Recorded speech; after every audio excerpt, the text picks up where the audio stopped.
Okay, let us start. We are at the end of this chapter, the very last topic, and that is about the project approach.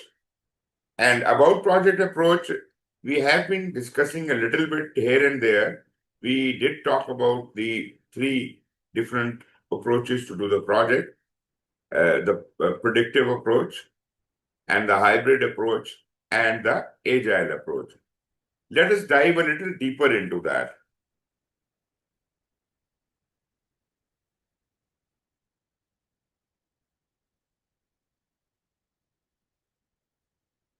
Hi, Matthew. You have joined. Hi, Suhail. Hi, Colin. Welcome on Um, board. Welcome on board. thanks. My camera's playing up today. Sorry. Okay. Okay, so we continue with where we left yesterday. We are starting the project approaches. Before we can start discussing the project approaches, we must understand how and why these approaches differ. Well, if you remember, we did talk about the VUCA analysis. You remember that? In VUCA analysis, there were four things. And if any one of those four things do exist, then it is not a case of a normal predictive project. If uncertainty is very high, if complexity is very high, any one of those four factors are high, then it cannot be done with a predictive approach. So generally speaking, although we think that predictive project is a standard solution for anything, we can apply it to any project, but in truth, predictive projects are not tailored to deal with a lot of complexity. If you do that, if you apply that on a very complex project, you will have a lot of delays and a lot of cost overruns, a lot of problems will be there, and project will also not be successful. So we have to decide if the things are manageable, if they are controllable, if the changes in the project are going to be limited to a certain extent, only then we can control them. If they are completely out of control, anytime, any change can be there, then predictive is not the right approach to do that kind of project. Moreover, with changes, we also mean any change to the perception of value. That is, our scope changes, customer orientation changes, or there are sustainability issues. Customer centricity, how important is it for you? If customer is like a boss, then probably you can't deal with that kind of customer in a predictive environment. With the changing needs of customers, if you have to be highly flexible and you will have to accommodate them, then probably we are talking about an agile environment. Then dynamic and perpetual global changes. Actually, today's changing world is, is trying to get us away from the predictive traditional approaches, and it is getting us into a new arena where uncertainty is the game of the day, where everything is going to be extremely very complex. That means there would be a day when we will forget about the using the predictive approaches completely. So the way the things are moving, it looks like that someday predictive approaches would be outdated. But right now, I do understand and I agree that we still are handling predictive approaches, we still are applying them, and somehow, no matter how complex the things get, we manage them. Moreover, if there is increasing complexity and risk in a project, well, I don't say we can't handle complexity and risk in a predictive project, but as these things keep increasing, as they keep rising, we will be left only with only one way of doing the thing. That would be agile. If there is a need to innovate, thinking out of the box, not the logical thinking, but out of the box thinking, creative thinking, and you need to be highly dynamic, again, that points us to the new way of working, that is the agile way of working. Now, still, I understand, after having discussed all these scenarios which will guide you, which will obsolete the predictive approaches one day, still I agree with you. So far, we are not in that zone. Still, we prefer to do things in our own way, in a predictive manner. But with the changing needs, we have started realizing that there are some jobs which cannot be done in an adaptive manner.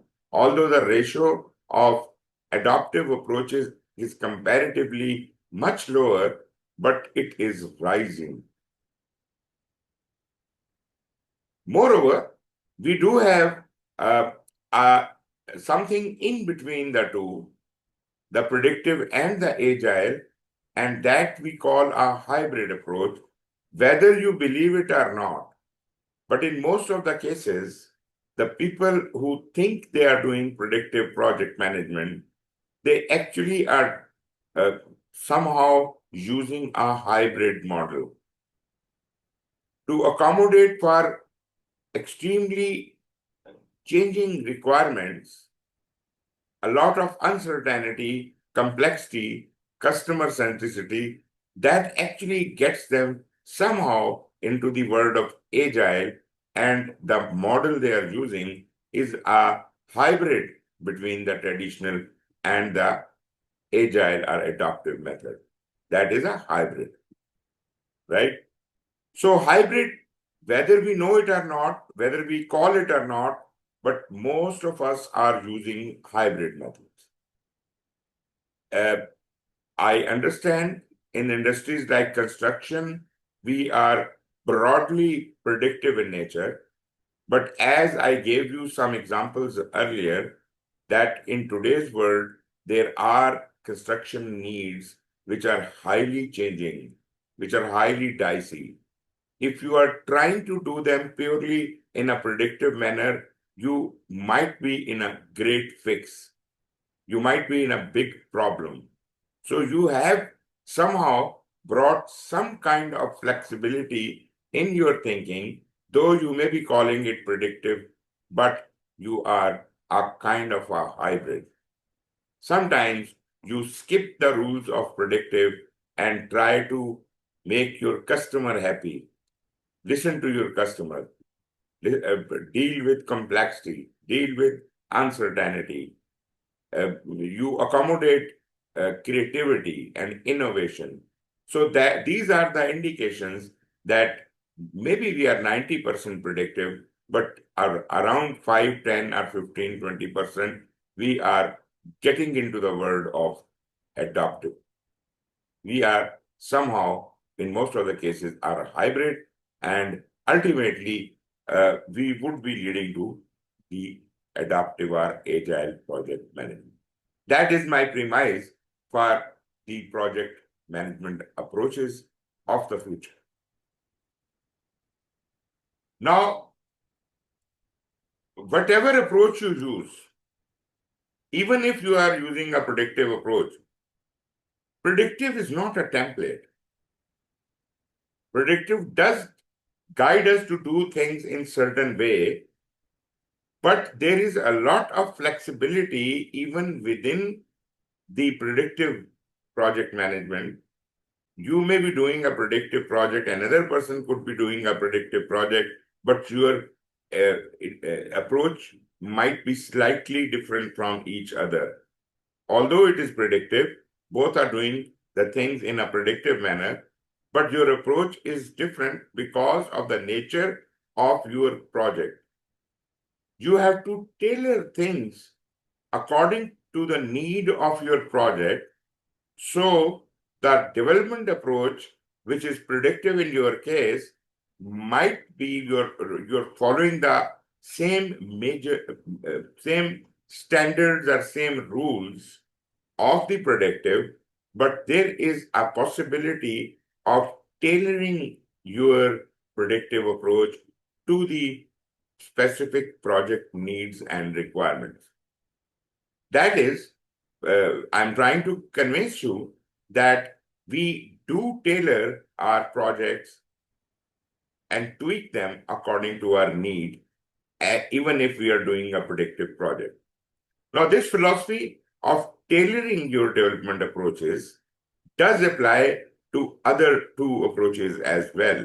Like in hybrid also, there is a lot of tailoring happening, and agile, there is a lot of tailoring happening.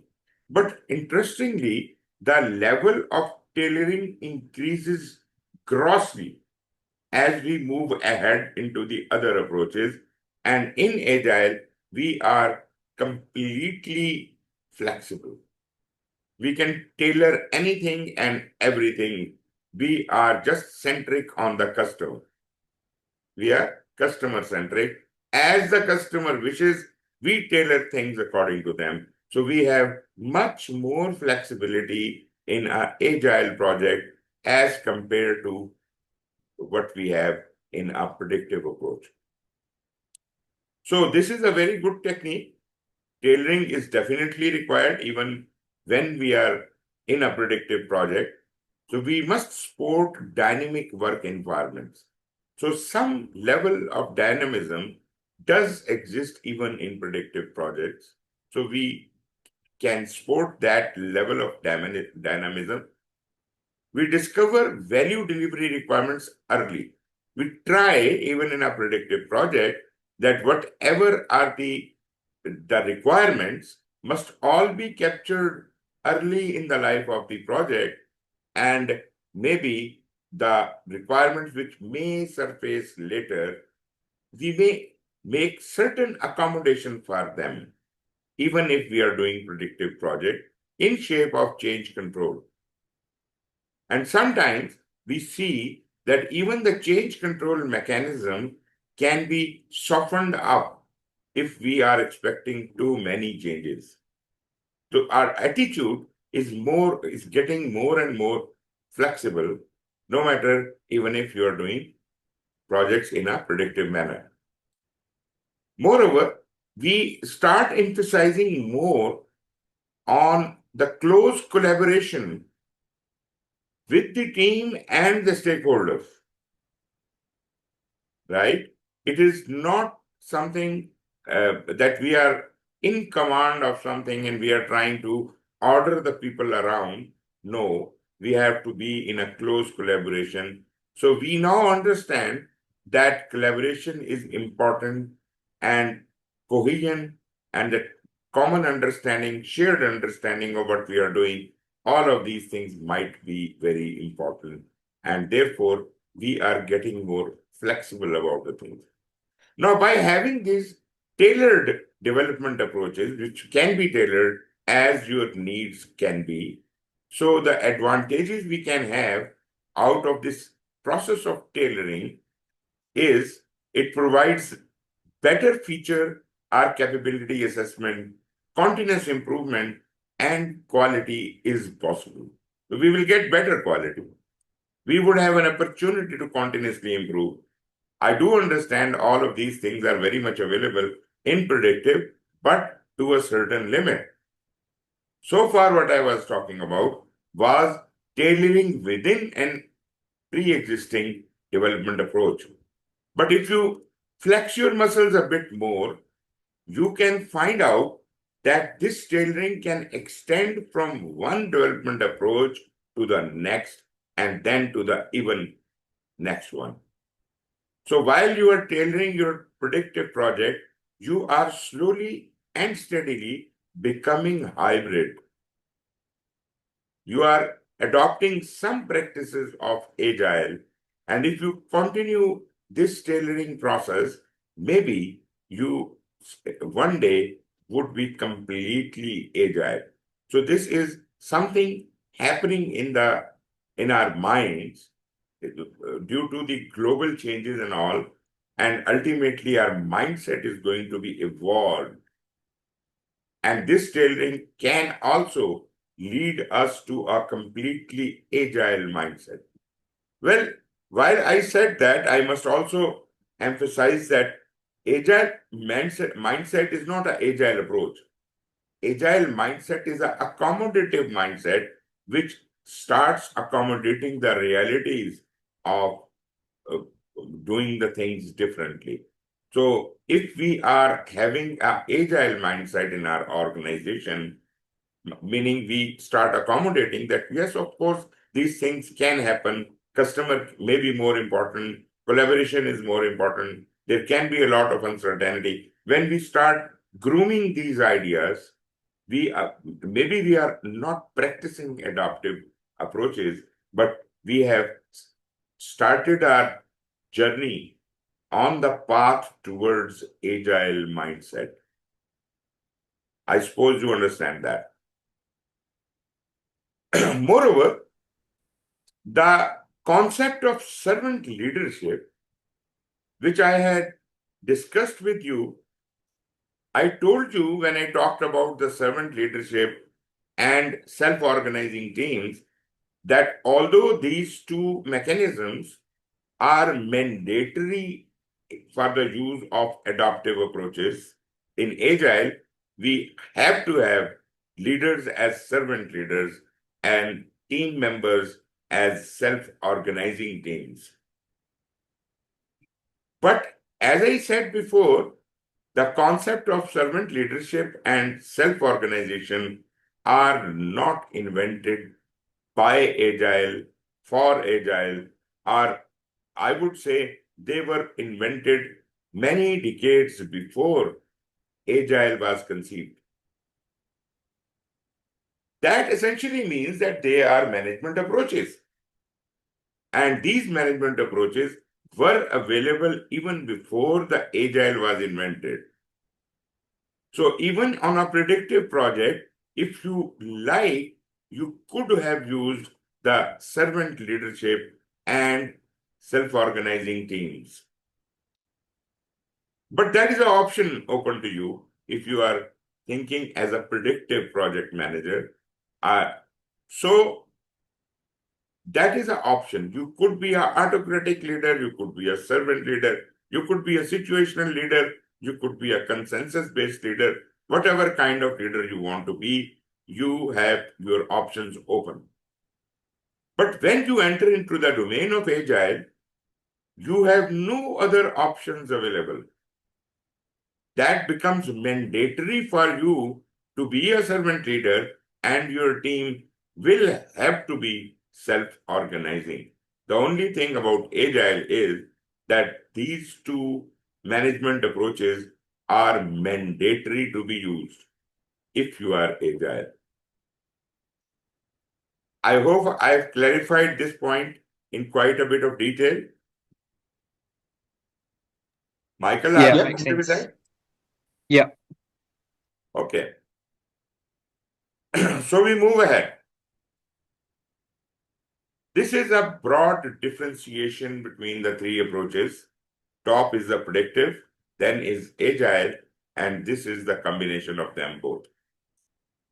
The characteristics of a predictive project are they are plan driven. You can see, compare it with the agile approach, it is change driven. Plan driven means we want to plan everything upfront during the planning of the project, and then we freeze the plan. We baseline the plan. Then we decide how we are going to do the project, and then that baseline is to be applied. There are reasons when from within the project or from outside of the project, there are dominating needs to change our plan. So for that, we have a very strict mechanism created for change control.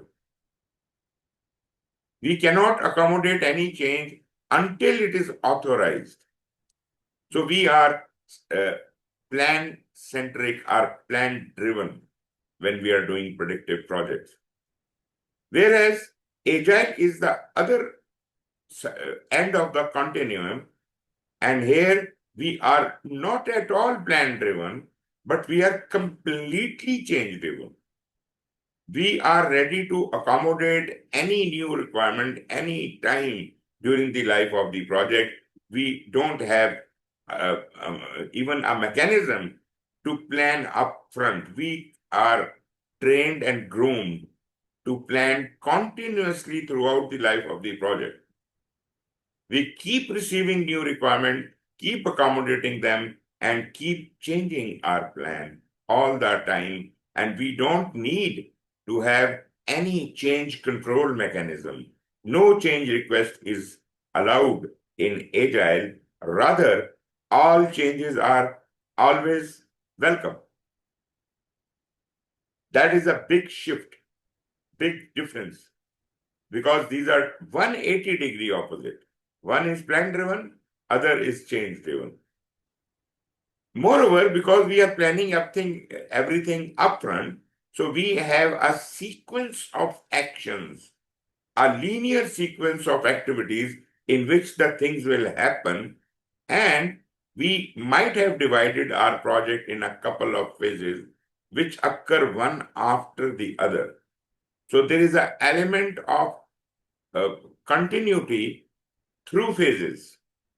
But the phases, as we understand, at the end of every phase, we have to get the blessing, the acceptance of the governance committee, who will check our work and then allow us to move ahead to the next phase. Now, that place where we pass through this checkpoint is called a phase gate. This is a gate between one phase and the other. This is a checkpoint where we seek permission from our governance as if we are allowed to move ahead to the next phase. So they can allow us to move ahead to the next phase. They can accept the deliverables of the phase one and allow us to move to the phase two, or they can accept the deliverables of phase one and ask us to stop working for the time being. They will allow us after maybe a couple of months to move to the second phase because maybe they are short of fund or something else. Or they can even say that your phase one is not approved, so you should work more on it and again come back to us, and then we will decide whether you can go to the next phase or not. And it is also very possible that they decide to kill the project right there due to any reason. Maybe you have not performed to the satisfaction level of the governance, or maybe they don't want to continue with this project, maybe due to the strategic objectives might have completely changed and they don't feel any need for this project any further. So you see, the phase gate is a very important point in a predictive project. That is a decision point whether we have to continue on or we have to stop right here. Anyways, just look at the mechanism, the characteristics of predictive project. So we generally understand that we are quite certain what we are getting into. The level of certainty is high. Risks are there, but they are manageable, they are controllable, they are identifiable. So we are in quite a bit of a comfort zone if we are doing a predictive project. I am not saying that it is easy to conduct predictive project, but we are comparatively much easier to handle in a predictive approach. I don't say there are no changes happening in a predictive project. There is a mechanism of change control. We allow change requests, they are approved, and only then they are accommodated. But they are, the mechanism is very well controlled. It cannot be free for all. Risks are there, and we very carefully study them and manage them. So we orchestrate the risk. What if the risks are so unexpected, so uncertain, so high that we can't handle them? That would be a case for agile. But we can handle until a specific limit. Beyond that, change and risk handling is not possible for the predictive project. As far as agile is concerned, as I said, this is a change-driven approach, meaning we don't get the whole plan up front. We may have a broad idea when we start the project, what the customer is getting us into, but at the same time, the minutest details cannot be known and therefore cannot be planned up front.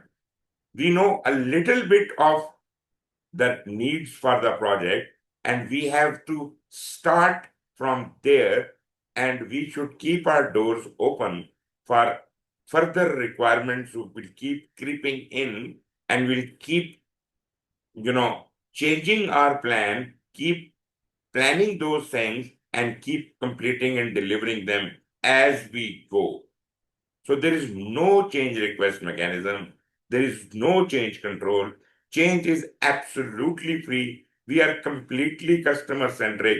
And the approach we have adopted in Agile to make it possible to yield some results, rather than having big phases, or rather than having the whole project as our accomplishment target, we set our targets too low.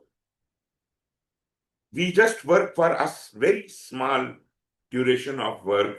Whatever we know has to be done, we start working on that while the customer is thinking about new requirements. While we are doing our work, the process of requirement gathering does not stop. And when we have done our work, say for the next 2 weeks, we are focused on doing 10 small user stories. And when we are done with that and we have gotten approval for those 10 user stories, we can get back to the product backlog and we find that there are many new requirements which have originated during the period we were working on our first iteration, and we have to prioritize them and reorder them, and then before we start the next iteration, we will pick another 5, 10, or 20 user stories to be accomplished in that second iteration. And that way, iteration by iteration or increment by increment, we will slowly and steadily keep creeping towards the end of the project when the full accomplishment of all the requirements have been done. I do understand that you might have a thought in the back of your mind that this way the projects are never going to end, right? So I will convince you that this way, in agile or adaptive manner, we can do the projects much earlier and to the better satisfaction of the customer. Now, this could be a surprise for you, but this is what we are trying to prove ultimately.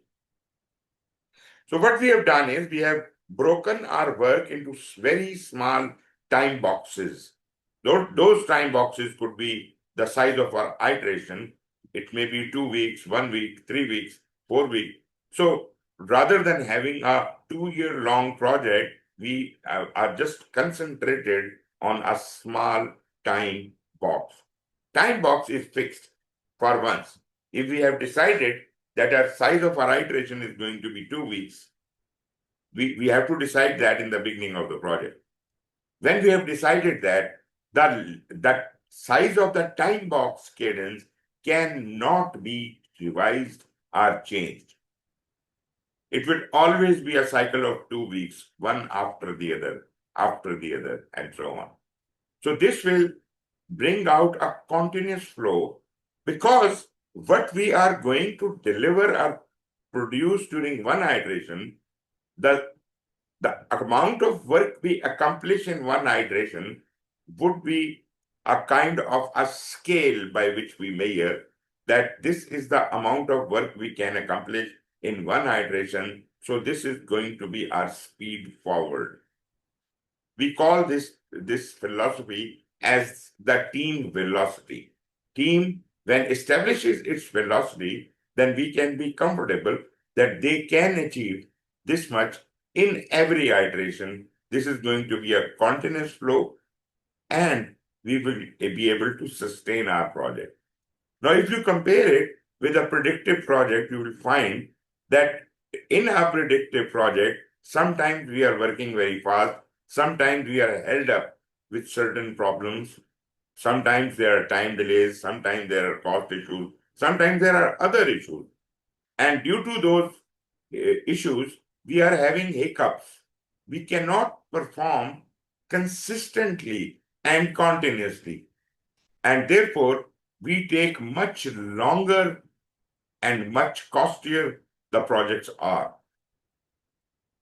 On the other hand, in Agile, we are going to maintain a continuous flow which is sustainable, and the productivity in one iteration is not going to be much different from the next iteration. So our levels of productivity will be consistent, will be sustainable, and will be continuous in nature. Uh, I would say our productivity can never come down from a certain level in an agile project, but the chances of keep improving that productivity levels is very high, because when we keep learning from our mistake, we keep improving our mechanisms, and every next iteration there is a chance of further improvement in our productivity. I shouldn't use the word productivity. Let me call it the team velocity. We will improve the team velocity over time. But generally, if I can maintain my team velocity, that is more than enough for an agile project. Now, about the hybrid project, this is, as I said, this is a world in between the two extreme methods, the predictive and the agile. So, in between, this is hybrid. Hybrid is a tailored combination of both of the methods in any ratio. Now, as I probably mentioned earlier, hybrid is not a method by itself. Hybrid is not a method by itself. It could be formed, this method could be formed in whatever proportion you want the predictive and agile to work together. For example, maybe the hybrid project you are doing is 80% predictive and 20% agile. Or it could be 20% predictive and 80% agile. Or maybe it is 50-50. Whatever the ratio is, if there is a combination of both approaches in one, it is called a hybrid method. Are you comfortable with this thinking and this discussion? Yep, I am. I think most of the projects I deal with. Yes, Michael? Yeah, I'm clear. I've got some background noise, but it's all good. Okay, no problem. Okay, so once you have captured this idea, we will explore more on that. But there is another concept I would like you to understand here. This is called the product life cycle. Mind it, I am not talking about the project life cycle anymore. I am talking about the product life cycle. If you remember from the discussion on scope, we did mention that when we collect the requirements, from the customer that define the scope of the project, right? That define the requirements define the product. Requirements define the product. So product scope would be what all our features and functions are to be included in the deliverable, right? So the requirements are not telling us how to do our work. Requirements are telling us what to do. So whatever they tell us in their requirements actually define the scope of the product. Later on, once we have got all the product scope well described in a predictive project, then we start planning. How are we going to do it? So we have to develop an approach. How we would move ahead, whether it would be in phases, how would it be broken down, what are to be, what broad portions of work could be done to accomplish various product requirements. So against every product requirement, we may have a scope of the work associated. So if I can put together the whole of the scope of the work for a predictive project, I can call it my project scope. My project scope would be encompassing all the product requirements, right? Because if I do not complete all the product requirement and my working does not cover all the product, the outputs, then probably they are not aligned. So project scope is all the work required to be done to accomplish the product scope. And product scope is what all are the requirements which are to be completed, complete set of requirements which can result in the output of the project that could be considered as a product scope. So every project will have a product scope and an associated project scope. Project manager is more concerned about the project scope because he has to be involved in doing the work of the project. So work is the project scope and the requirements are translated into a product scope. I hope that thing is clear. So there is a difference between the product and the project. Now, let us explore one more thing. That is the project life cycle as compared to a project life cycle. Project life cycle is not my concern right now. We will talk about it. But as far as a product life cycle is, I would like to ask you, when do you think a product life cycle gets started?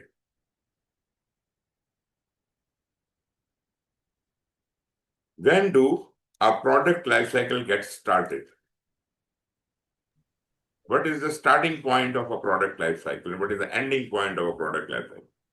So the starting point would be the moment that you realize there's a need for something. Okay.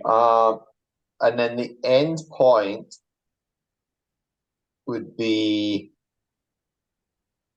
when something new has come along that can do it, and you have finally removed all the old ones. So basically, you've gone through the suddenly realizing I need it, designing it, developing, putting it out there, maintaining it through its use, and etc. Right. And then at the end, when you've actually decommissioned, in my terms, decommissioned and removed it, that's the end of the product life cycle. So the thing started with a need and it ended with the elimination of that need. Yeah. And the whole that period during which that need persisted, the product life cycle continues. That means a product life cycle can go on for years, maybe decades, maybe centuries. Can you visualize a life cycle, product life cycle going for centuries?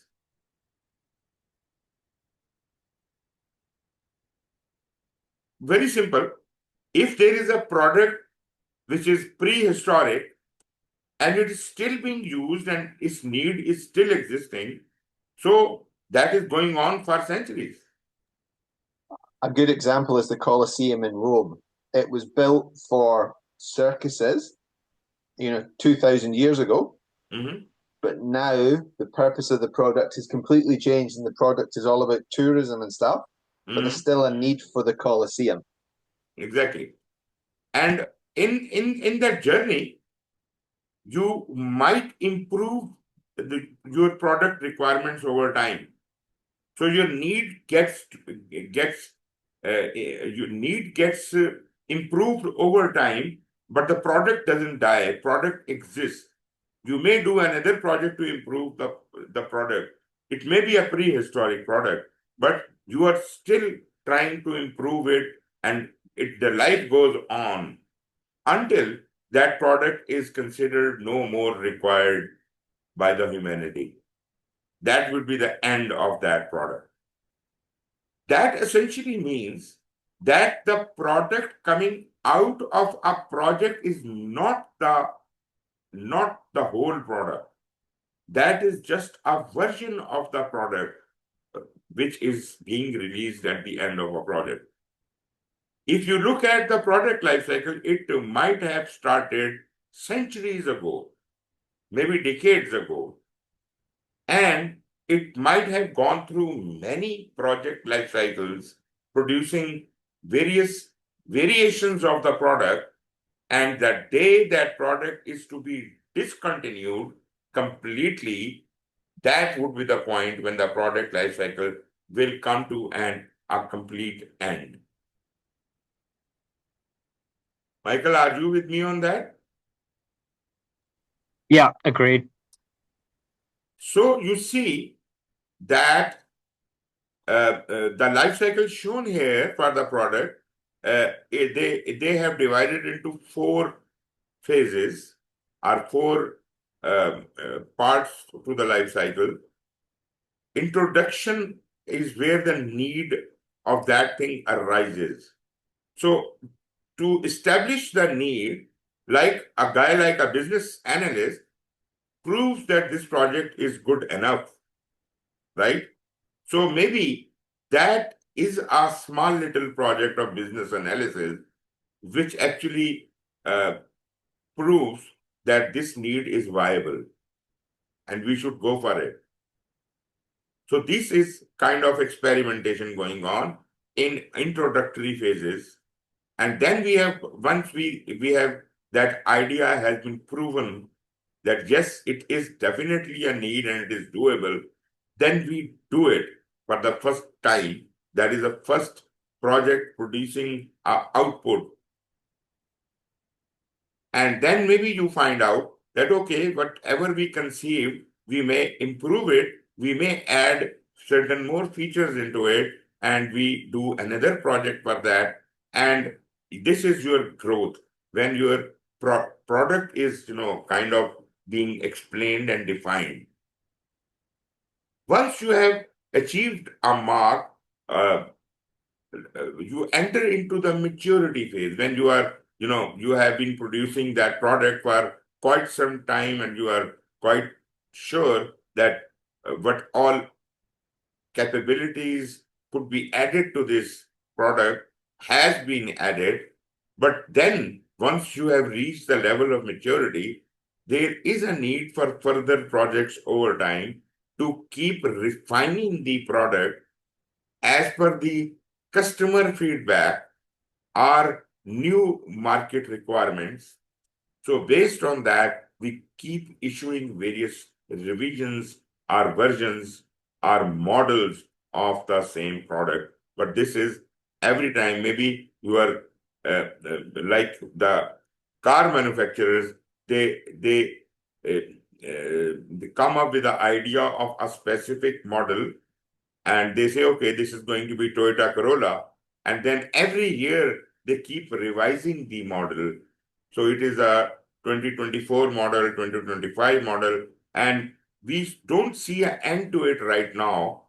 We don't know how long this Corolla model is going to exist, but for now we understand that we are in a maturity phase and we will keep moving forward. But one day, the Toyota company is going to decide Corolla is dead. No more Corolla. Next model is not coming. And when they decide that, they will give a margin period, maybe for next 5 years, they are going to be supporting all older models. After that, even the support is eliminated. That is the complete retirement. So there might be certain projects during the retirement phase to phase out that product from the market completely. I hope this diagram gives you a fair idea that a product life cycle is a big giant. It is much bigger than just a project. There are maybe hundreds of projects running in a product life cycle. Yeah, makes sense. Now, once we have so many projects running in a product life cycle, I would like you, and we do understand that there might be a product having a life cycle of centuries, life cycle of decades, or life cycle of years or months. I would like to ask you, because you have lived your life, have you seen in your life a new launch of a product? I mean, you have seen the introduction of some product in your life, and have you seen the retirement of the same product in your lifetime? Naturally, if you are older, you have more flexibility to analyze that. Have you seen a complete product life cycle of anything? Until you said the retirement bit, I was going to say the iPhone, because that was when I was young, we didn't have mobile phones. Right, right. But I mean, yeah, Windows is a good example, and it's not. So, and the reason I say it's a good example, but it's also not, is that it's different versions of the Windows software. For example, I remember when Windows XP first came out, Okay. and, and 95 and all these other, Windows 3.1 and 3.2. These are versions that get Exactly. thing. However, Windows is still running because we're It's still probably running. both Right. using it. So, yeah, I haven't seen very much actually reach the end of its life cycle unless it was a car. I think cars and machinery where you've got different parts to keep producing. Right. Yes, I probably have in cars and not noticed it, but apart from that, not really. You get models that come to the end, but you don't get the product overall come to the end. As you talk about Windows, you have seen when the first window came into being? Yep. Okay. But you have yet not seen the last window. No, exactly. Yeah. Right. New But the version, question but not the is, last. can you divide this product window into some major categorizations, and we can say that, okay, after version 3, the older window is dead.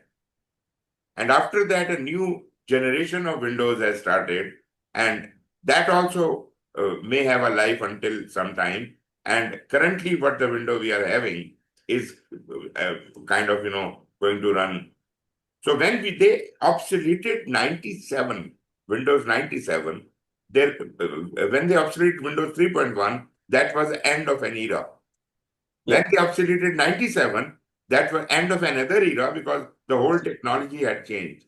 Although you could classify it under the larger bracket of the Windows, MS Windows, but it continues on.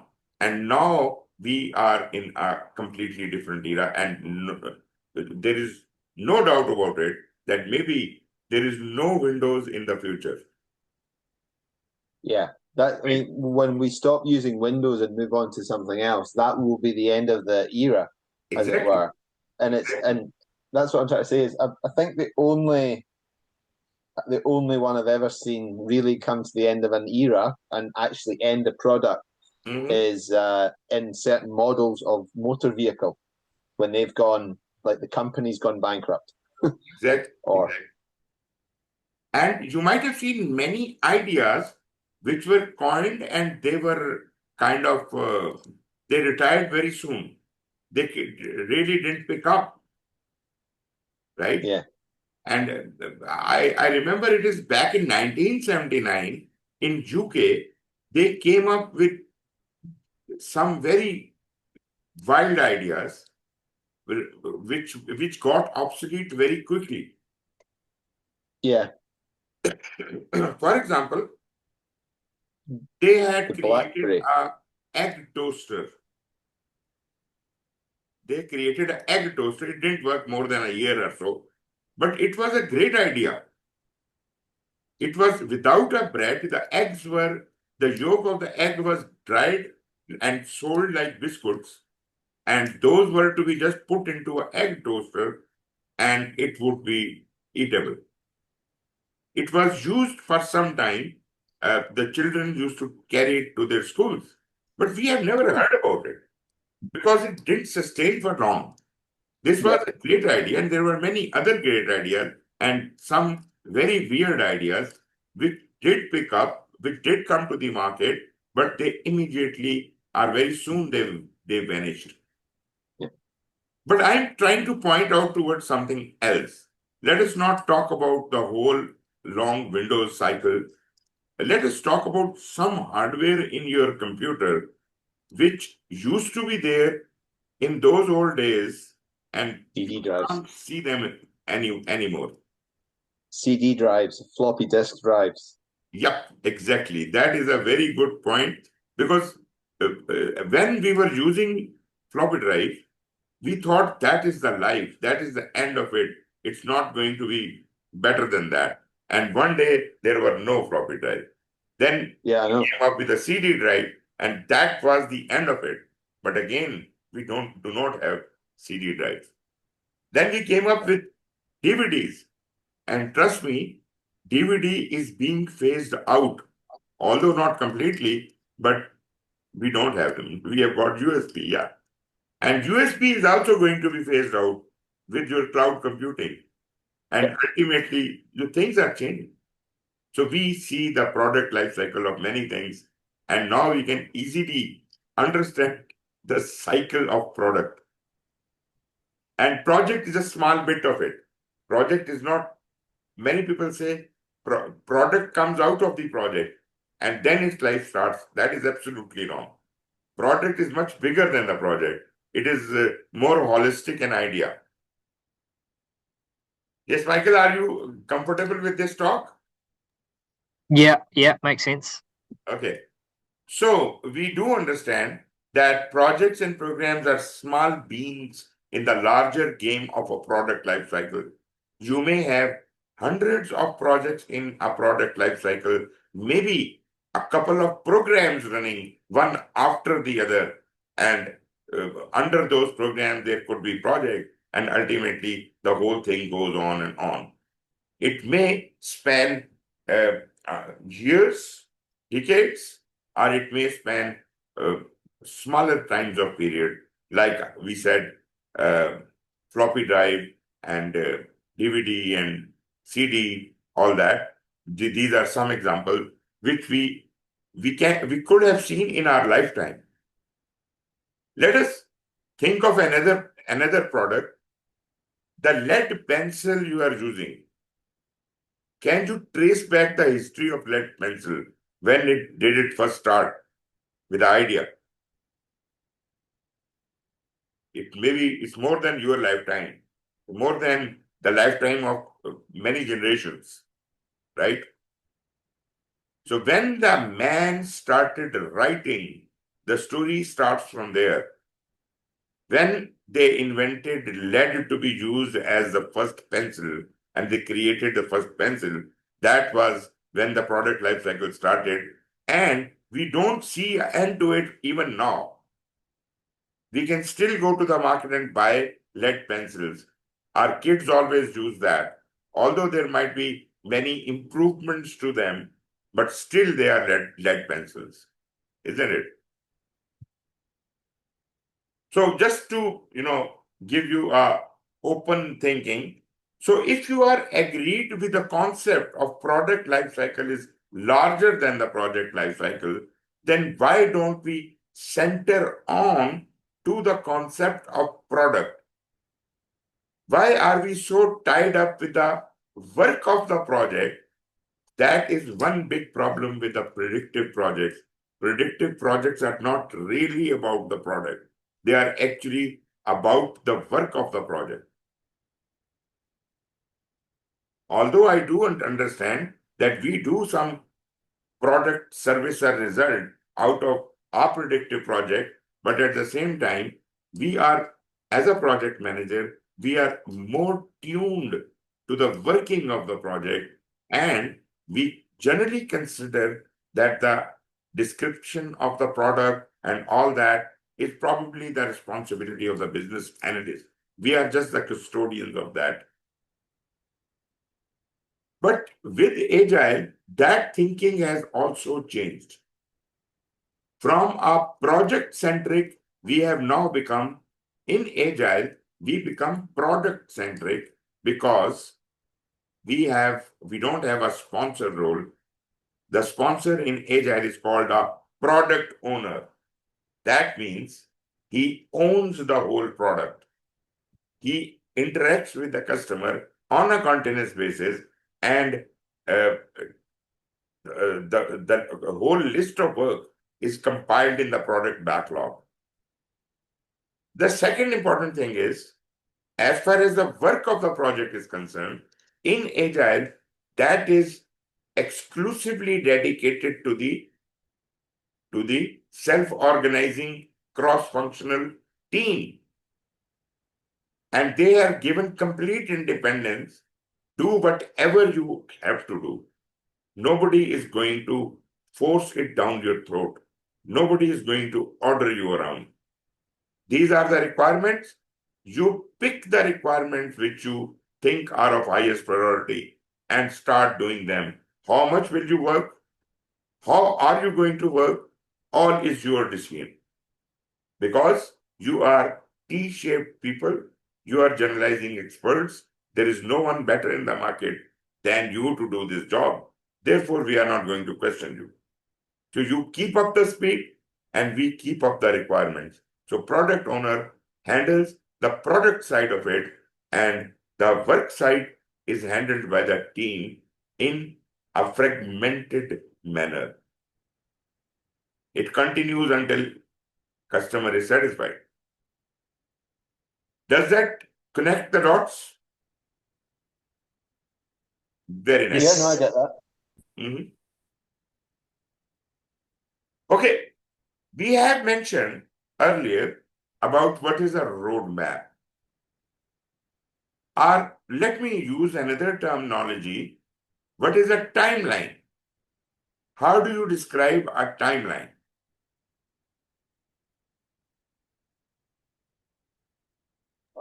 A timeline is a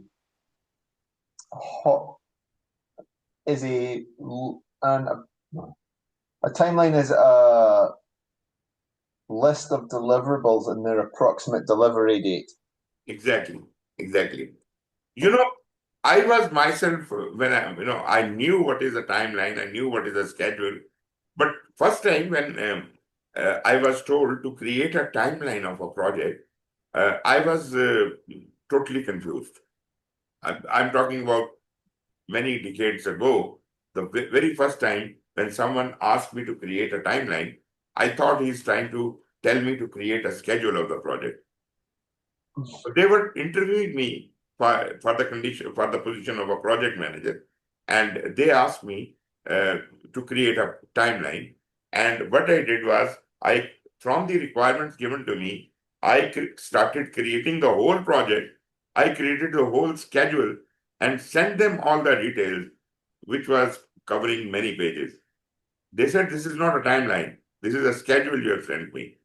this is a complete project management plan you have sent us, but this is not what we required. We just required how you can perceive the things to happen in a short diagram, in a state timeline, in a straight line, when the project is likely to start, when it is likely to end, how many phases will it have, what are the major deliverables, what are the major milestones. That's about all. That is the roadmap.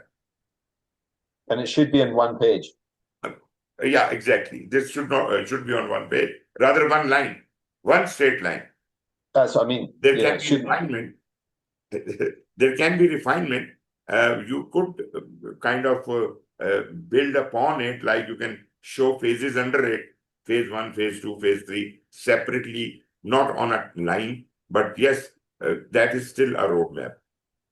We use roadmaps in all kinds of projects, whether they are predictive, hybrid, or agile. But interestingly, in a predictive project, roadmap serves uh, just to, because we are planning everything upfront. So the difference between schedule and the roadmap is not very much, except for the detail. Both things, one is to be created at the start of planning, one is to be created at the end of planning. So this is all about planning, what we are talking about. But when we talk about an agile environment, we have to dream on, we have to conceive generally how this project is going to behave. That is the discussion between the product owner and the customer, and customer may be coming up with very wild requirement, but whatever I can capture, I can plot it on a timeline. I can show him, okay, let us assume we start this project today. And generally, what you are asking me to do, what do you think, how much time will it take?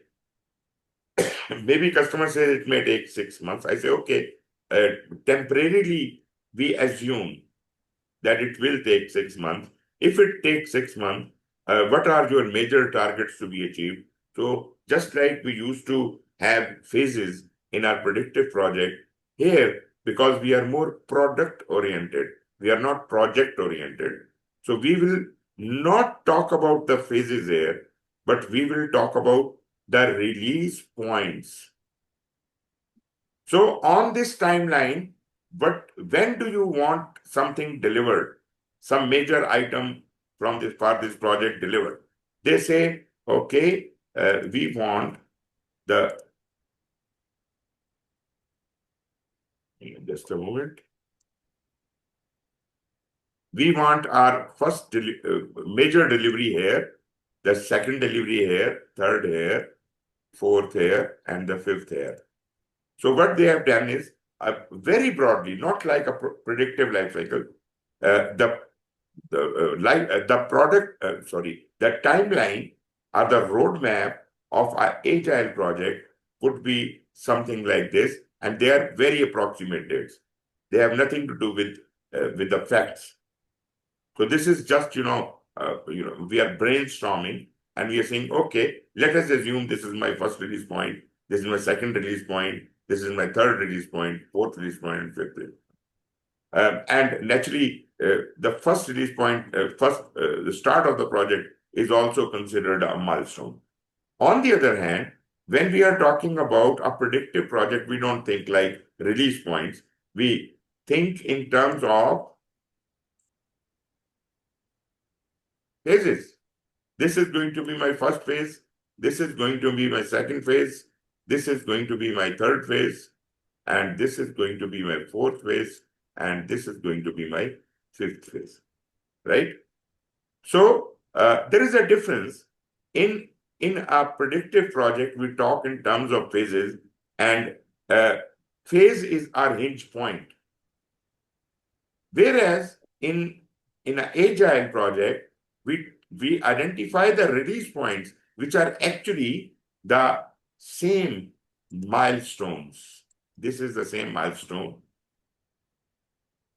This is the same milestone. This is my release point. Here we call it a milestone. So milestone and release point is one and the same thing. So in agile, we are not concerned about how we do it. because that is a decision taken by the team. Team would know how to do it. We are only monitoring at the product owner level with the customer the release points.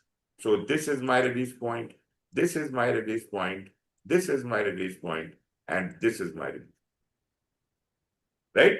So that's why I said that if you like, you can show it on a timeline in a straight line. Generally, it is a straight line from start to end, showing all the milestones and major things. Or if at all you want to elaborate it a little further, you can break it down into something like this. Right? But this is not a schedule. We agree with that. Whatever shape it takes, it is still a timeline. Or we can call it a roadmap. Now, a roadmap in a predictive project is not very important because ultimately it ends by the end of planning, it ends into a schedule, which is the final shape of the roadmap. The roadmap can be ignored after that because now we have the schedule. But in Agile, that is not how the things happen. Whatever the roadmap we have created in the beginning, that is always remains our reference point for us. And we are not tied to the phases or the release points. Rather, what we are going to be doing in Agile, we have decided that we have got 2 weeks iteration. Let me change the color for these arrows. Let us say we have 2 weeks iteration. So how many 2 weeks iteration can be there in first release? So I say, okay, we can have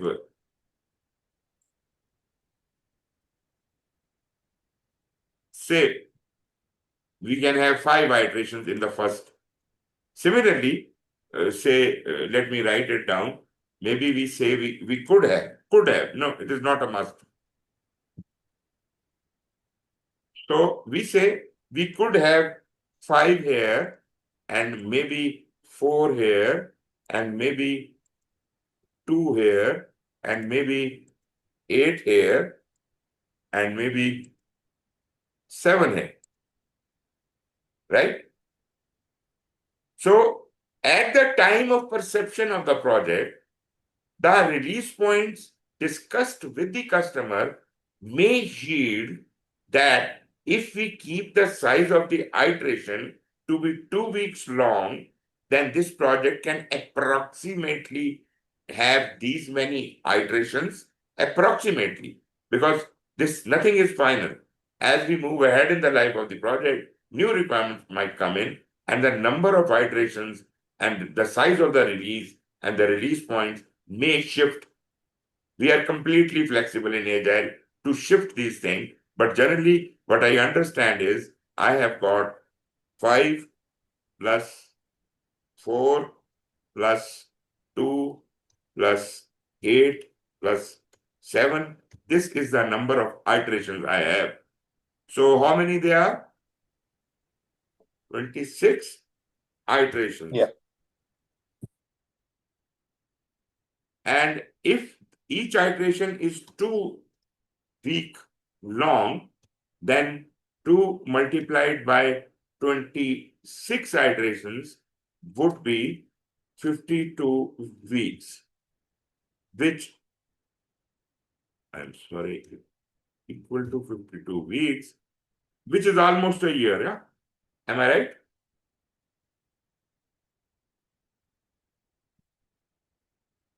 So this is how we translate it into iterations.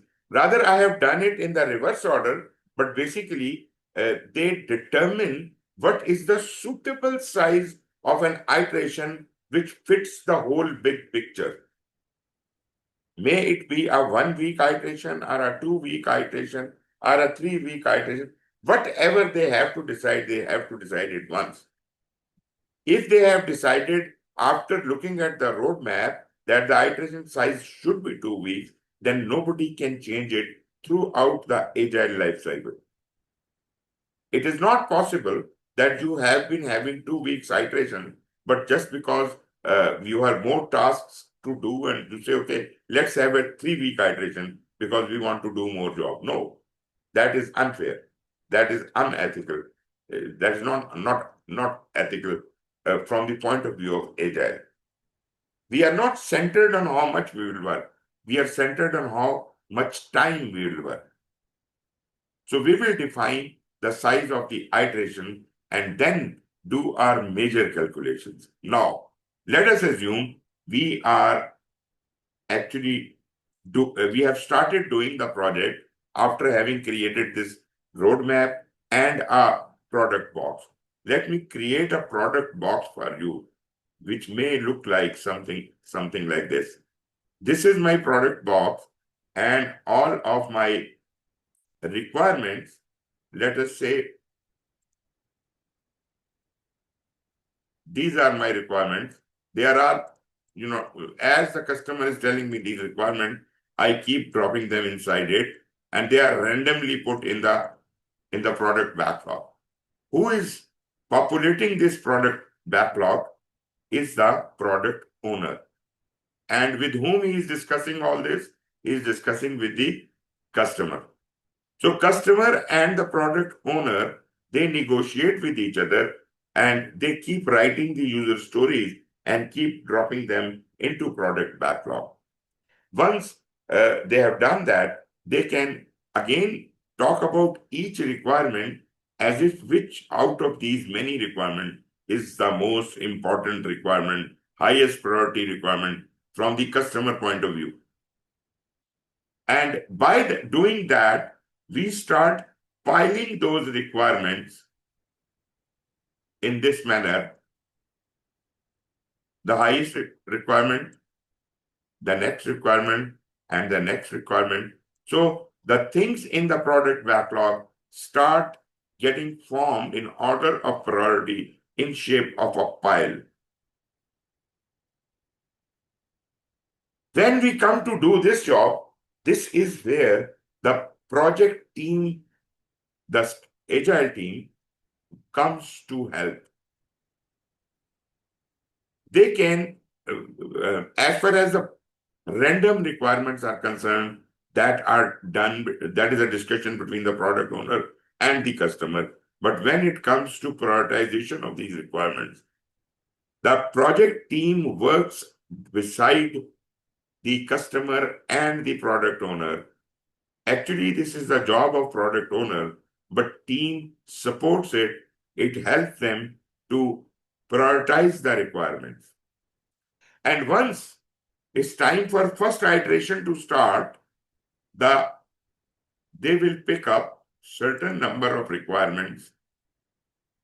Say they pick up these requirements,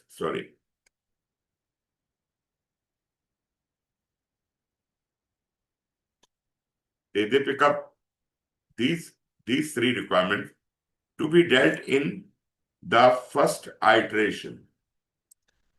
They will go to the first iteration. They pick up these 3 tasks. They say, team will decide how much work can be handled. Highest priority item they will take to the first iteration, and during the next 2 weeks, they will plan it thoroughly. How will they do it? So at the end of this iteration, they will deliver all these 3 requirements or 3 user stories to the customer. That is how agile work. So bit by bit, we'll keep moving on. Release points are not important, except for that these are the points expected for some major deliveries.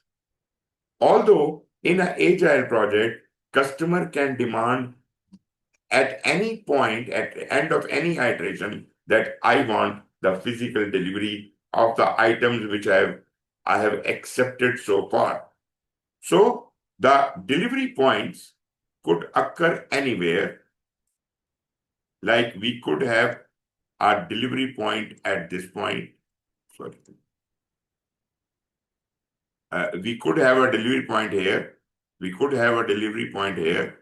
We could have a delivery point here, or here, or here. We could have a delivery point here. And delivery points is the wish and will of the customer. Naturally, the ultimate delivery point will be here. But in between, customer can demand anytime. As far as that thing is concerned, we did talk about our concept of definition of done. Do you remember that? In a predictive life cycle, we work on the whole project, and at the end of it, this is where we hand over the things to the customer. At the end of the project.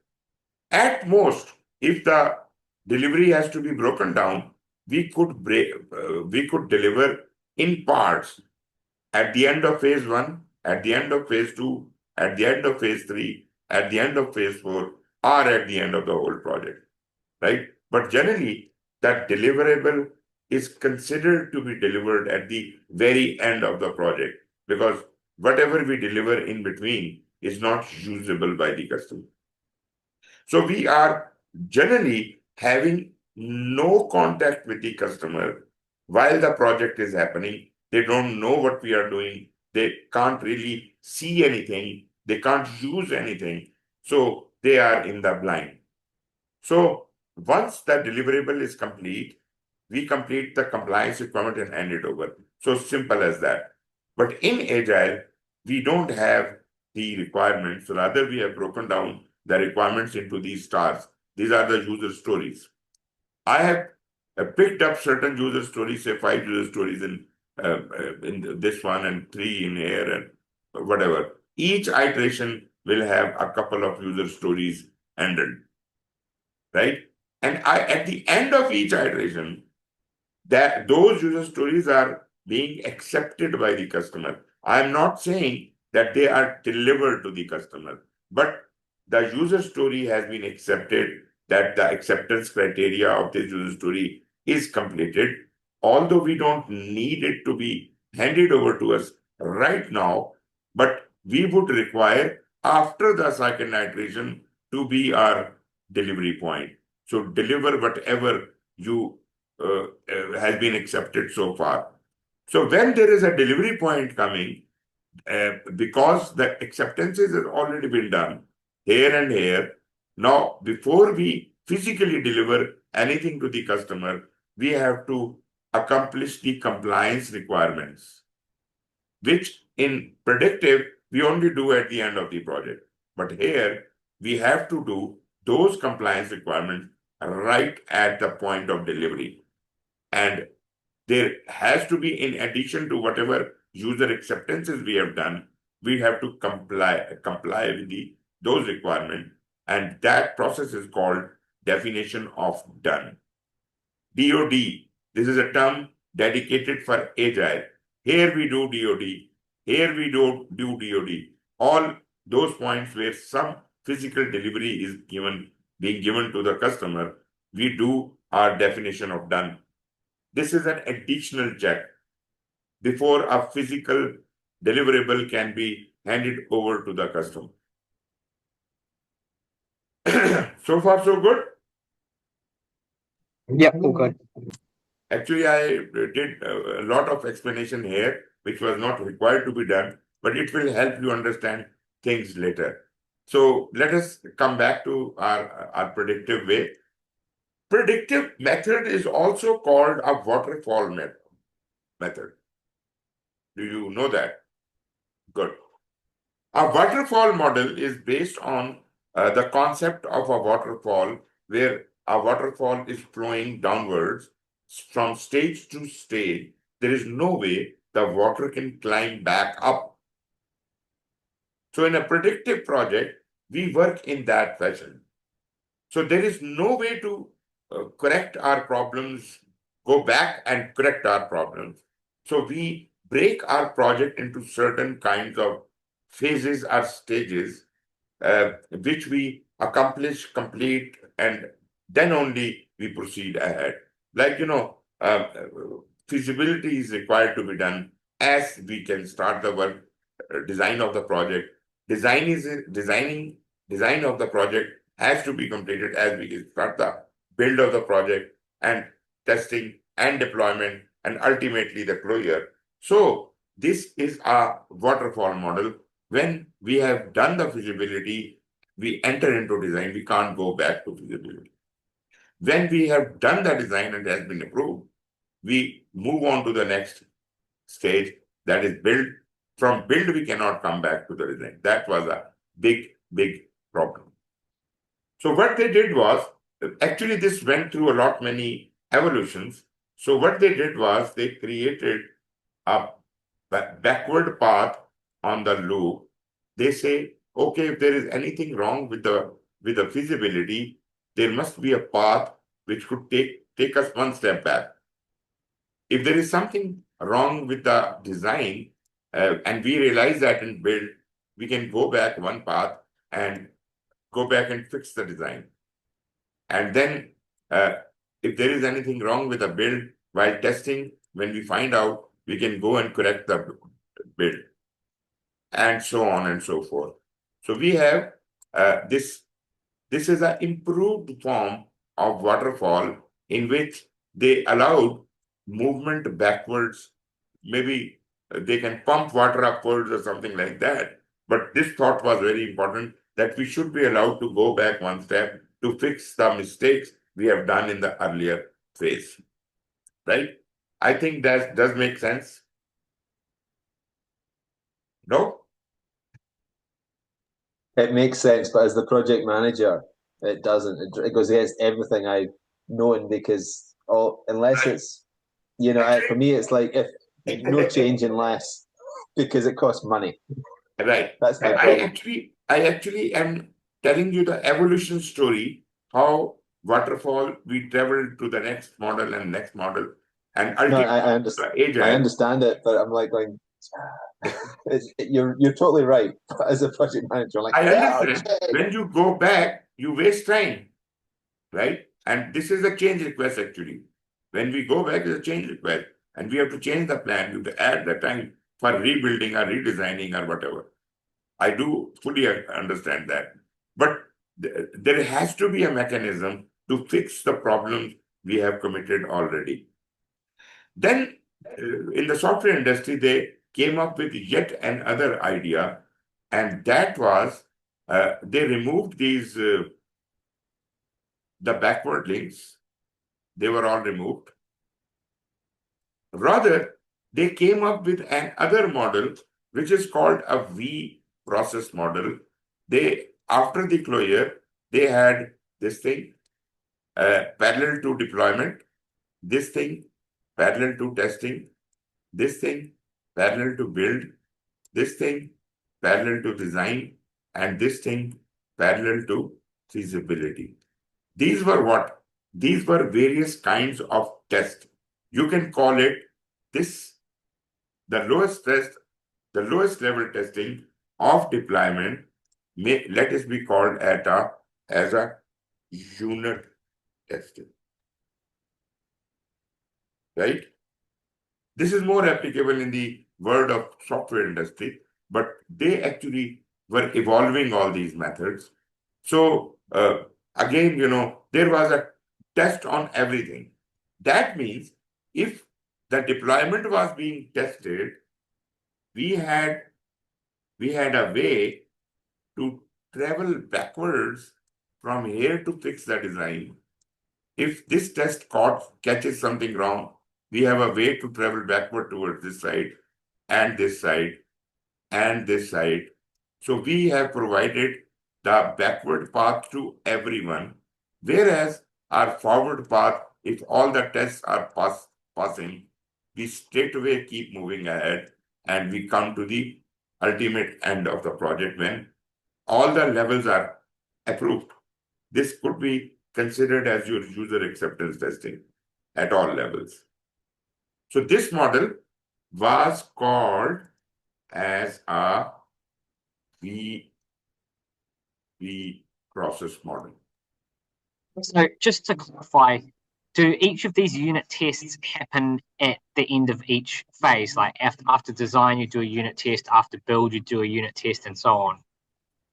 Yeah, we need to test every level, testing of our deployment, testing for build, testing for design. So that kind of thing. When all of those things are verified, the project can be closed. It doesn't take as much time, but it does provide a path backward to fix if there is something failed in the testing. Okay, gotcha.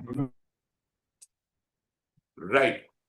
Anyways, this was not important. I was not supposed to be telling you this, but I'm just telling you the evolution from the waterfall model.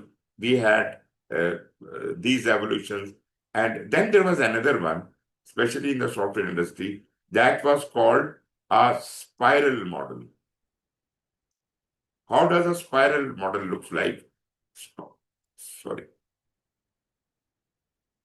Spiral model looks something like a spiral.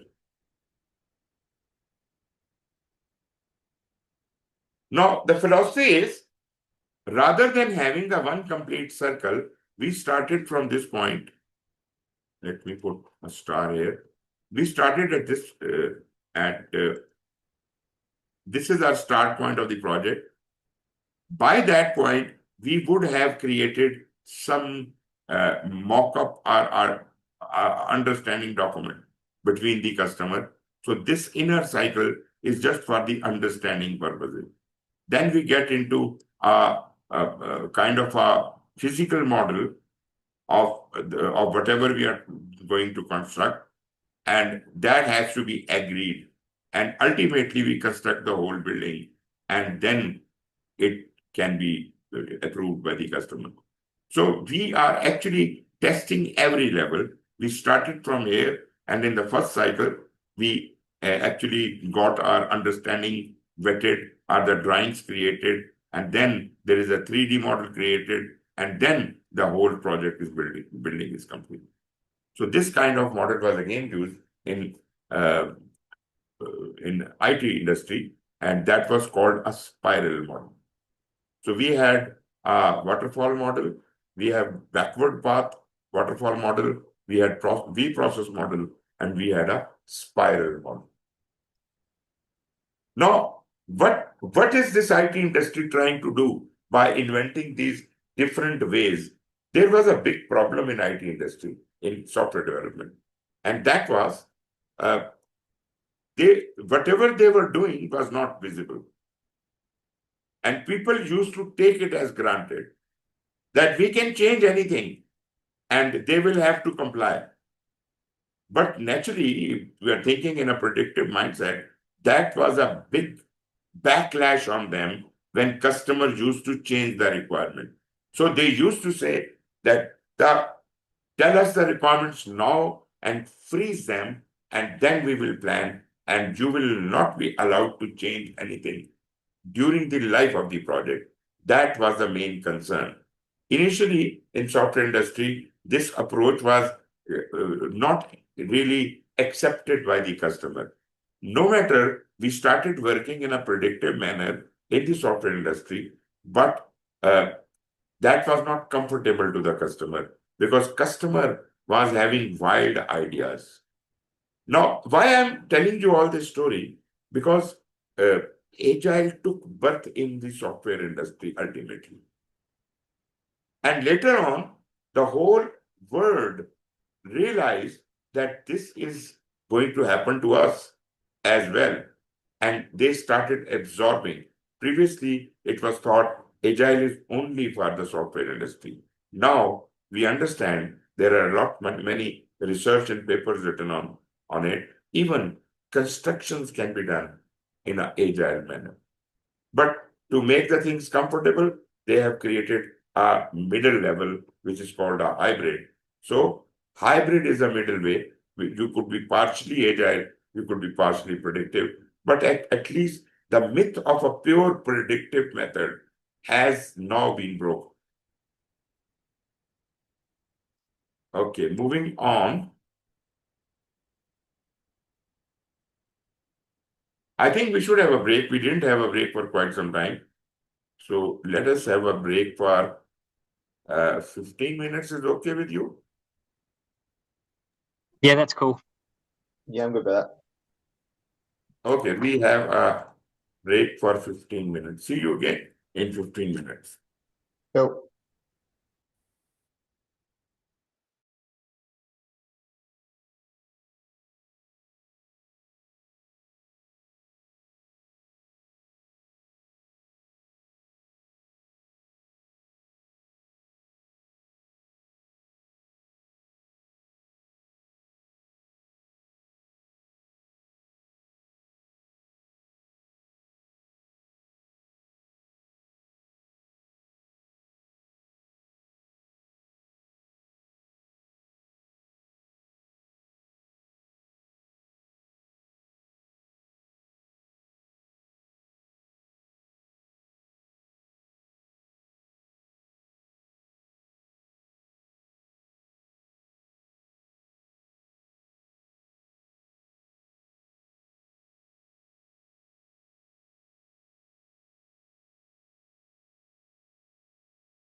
Hey, I'm back. Wonderful, wonderful. Michael, you there? Yes, here. Wonderful. Okay, so we talked about this predictive life cycle and its whole evolution. Let's focus on the agile. As you understand from our previous discussion, just like a charter in a predictive project, we have an initial vision of the project. That is called the project statement, in project vision statement. So that is created by the product owner because he is the sponsor in Agile, and the team is self-organizing and they work in iteration. The same team works in iteration 1, and when it is done, goes to iteration 2, and that way, this small little team, by uh, doing small bit of work in every iteration, they will ultimately be able to deliver the whole product.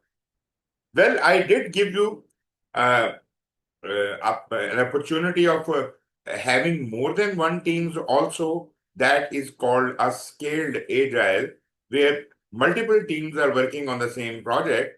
Every team has a scrum master, but all the multiple teams may be reporting to a senior scrum master. Not really the team, but the scrum masters of each team would be reporting to a senior scrum master. So that could be a hierarchical mechanism. That could be a uh, we call it scaled agile. The one level of scaling is added. But anyways, that is not the question here. Right now, we do need to understand that we need to start working in small chunks of work, which could be done in 2 weeks. And that is one iteration. After every 2 weeks, we deliver something to the customer. That is the requirements, the user stories we have completed. We deliver them to the customer, not physically, but at least they approve it. They give their feedback. Then we also do our lesson learned exercise, which we call here as a retrospective. At the end of every iteration, team internally does a retrospective exercise where they try to find what we did right, what we did wrong, and how can we improve in our next iteration. Moreover, once that job is done, that team is free from their iteration. They can go back to the product backlog for picking up more work from there. But when they reach there, in the product backlog, they find that although they had prioritized all the requirements earlier, but there are, say, 10 new requirements which are yet not prioritized. So this team will get on the job to put them right in the order, right? The new requirements are also prioritized and put at the right place in the deck. And after that is done, the team is going to pick up any number of tasks, user stories from there, which they want to carry in their next iteration. Now, as we have a product backlog, we also have our iteration, our sprint backlog. So once we commit something that we are picking it away from the product backlog, that lands up in our sprint backlog, or you can call it iteration backlog. Anything which has moved out of the product backlog does not remain part of the product backlog until and unless it is returned undone. At the end of the iteration, maybe we picked up total 10 tasks and we were able to complete 9. One can be dropped back into the product backlog. But if we have done all 10, then they will never go back to the product backlog. But the items which have been picked up are committed by the team.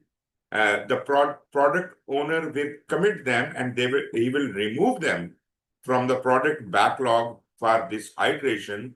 And after the iteration, whether either those items will be accepted by the customer or they would be returned to the product backlog. That way, iteration by iteration, we would keep performing and delivering, and ultimately the whole product will be delivered. Generally, the idea of agile does make some sense to you. Good enough. Then Yes, the yes. idea of cadence, we said there are time boxed cadences. That means we fix the duration for certain things, that this thing will not happen for more than this much time. So we have this cadence time boxing for iteration size. We decided that we will fix one size for all iterations, whether it is 1 week, 2 week, 3 week, or 4 week. But product owner and the customer, while they are working on the roadmap, they must decide there and then what is going to be the appropriate size of our iteration. The cadence is decided there. But this thing, this cadence does apply, this time boxing does apply to many other places in Agile also. For example, we have a meeting called the stand-up meeting, the daily stand-up meeting. That happens every day. So the frequency of that meeting is considered to be daily, and the duration of that meeting is time boxed to 10 to 15 minutes. It cannot be less than 10 minutes, it cannot be more than 15 minutes. So this is also called time boxing. Similarly, when an iteration starts, there is a planning session for that sprint. There is a time limitation to that as well, like two hours or 4 hours, something like that. And then we have got the retrospective meeting. We have a limited time for that. And then we have the review meeting, demonstration and review meeting after the sprint. We have a limited time for that. So these time limitations are basically decided for as time boxing. But the basic concept of time boxing is for the iteration size, which is to be decided mutually by the product owner and the customer. So what kind of cadences could be there? We could have a project which is running through and through without any breaks. It is called a single cadence project. It could be a predictive project, meaning we are not stopping anywhere, but we are delivering at the end of the day. So one delivery at the end of the project, that is called a single cadence project. If your project is divided into multiple phases, and it is not necessary that those phases are equal in size, then I'm talking about predictive. But if these phases are to be equal in size, then probably we could call them increments or whatever you want to call it, or iteration. But well, it all depends, because their size has to be same. If the size is not the same, then it could be called as a phase. So multiple cadences mean that I have got, say, 5 phases, so I have got 5 cadences. But essentially, if it was an agile thing, all the cadences, multiple cadences should have the same duration, right? Equidistant from each other. But in predictive, we don't have like that. Releases are not considered to be cadences because releases are just delivery points. Releases are nothing. They are not like phases, but they can be correlated to phases in concept. Then our ideal concept for periodic cadence that applies to our iteration.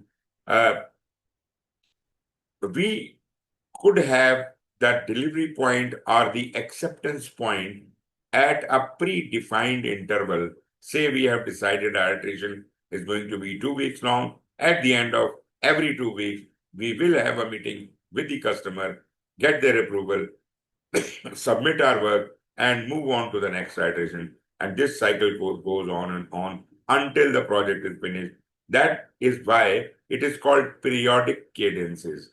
So this size once decided, cadence, I mean, the time boxing of an iteration is decided once for all after the roadmap has been studied.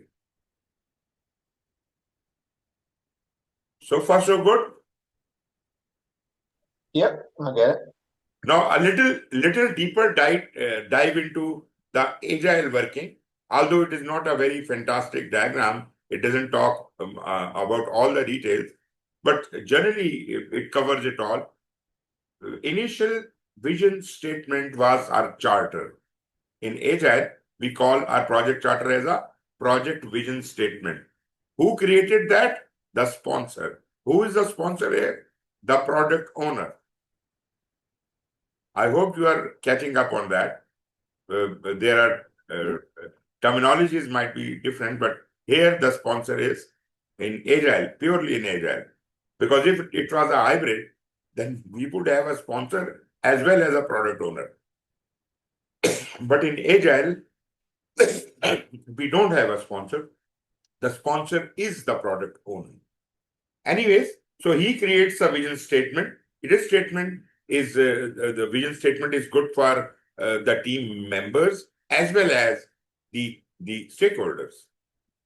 He creates a product backlog with the help of the customers because they will give their input and they will have discussion and all.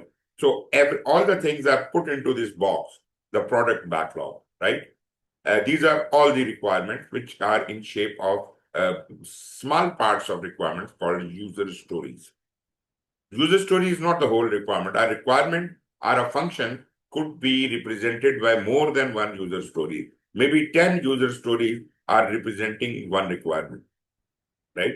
So we will be completing all 10 of them separately, and noted that each one of the user stories mentioned must have a user acceptance criteria established while we are putting them into the product backlog.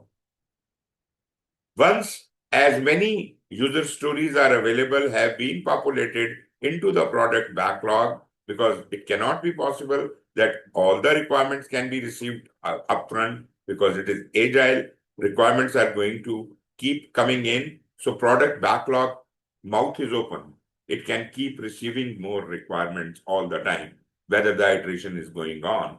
But to start the first iteration, we invited the team to come to the product backlog and discuss with product owner and tell him how many requirements, how many user stories are they comfortable in handling in their iteration duration. So they commit, sir, we can do the first 5 requirements or first 10 requirements. That is the top priority item. Moreover, I must tell you that although it is a job, prioritization of the requirement is the job of the product owner, but this team can help him out in further refining the iteration, the prioritization. The team is always in assistance with the product owner, but only when team is not working on an iteration. Only then they will come and help the product owner sort out the prioritization issue. Then they will pick up the top priority items. And remember, all user stories are not equal. Some user stories are going to be more complex. Some could be easier. Some will take more time. Some will take less time. Some will require more money. Some will require less money. Some will require more resources. Others will require less resources. So that's why every story is not equal.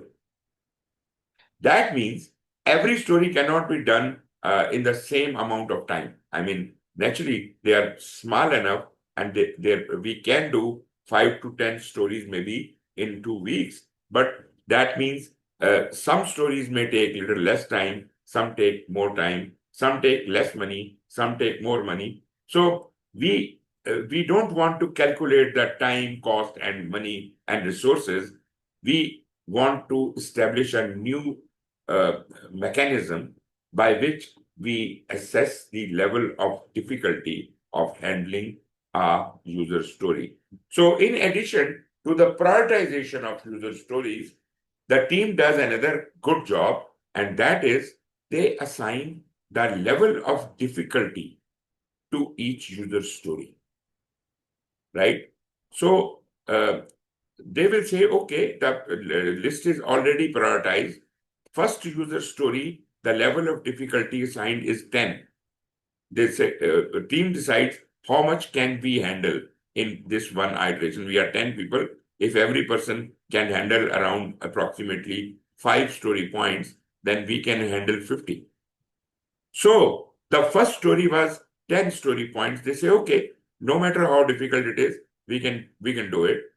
They pick up those that one story and then look downwards. The second number item is say 5 story points hard, so they pick it all up as well. The next one is 15 story points. So until they have reached the level of 50 story points, they will keep picking items. So the items they have picked are, say, they are just 5. These 5 items will be committed. Product owner will permit them to take them away of the product backlog. This is important to note that these stories, after they are committed, they are no more available in product backlog. Although customer can change anything in the product backlog, but not these items which have been picked up by the team. They are no more in the product backlog, so they cannot be changed until the iteration is over. Right? They are in execution. We can't really change them while they are being executed. So these user stories, team plans these user stories, breaks them down into smaller tasks, develops their plan, and then we have a concept of minimum viable product and minimum business increment.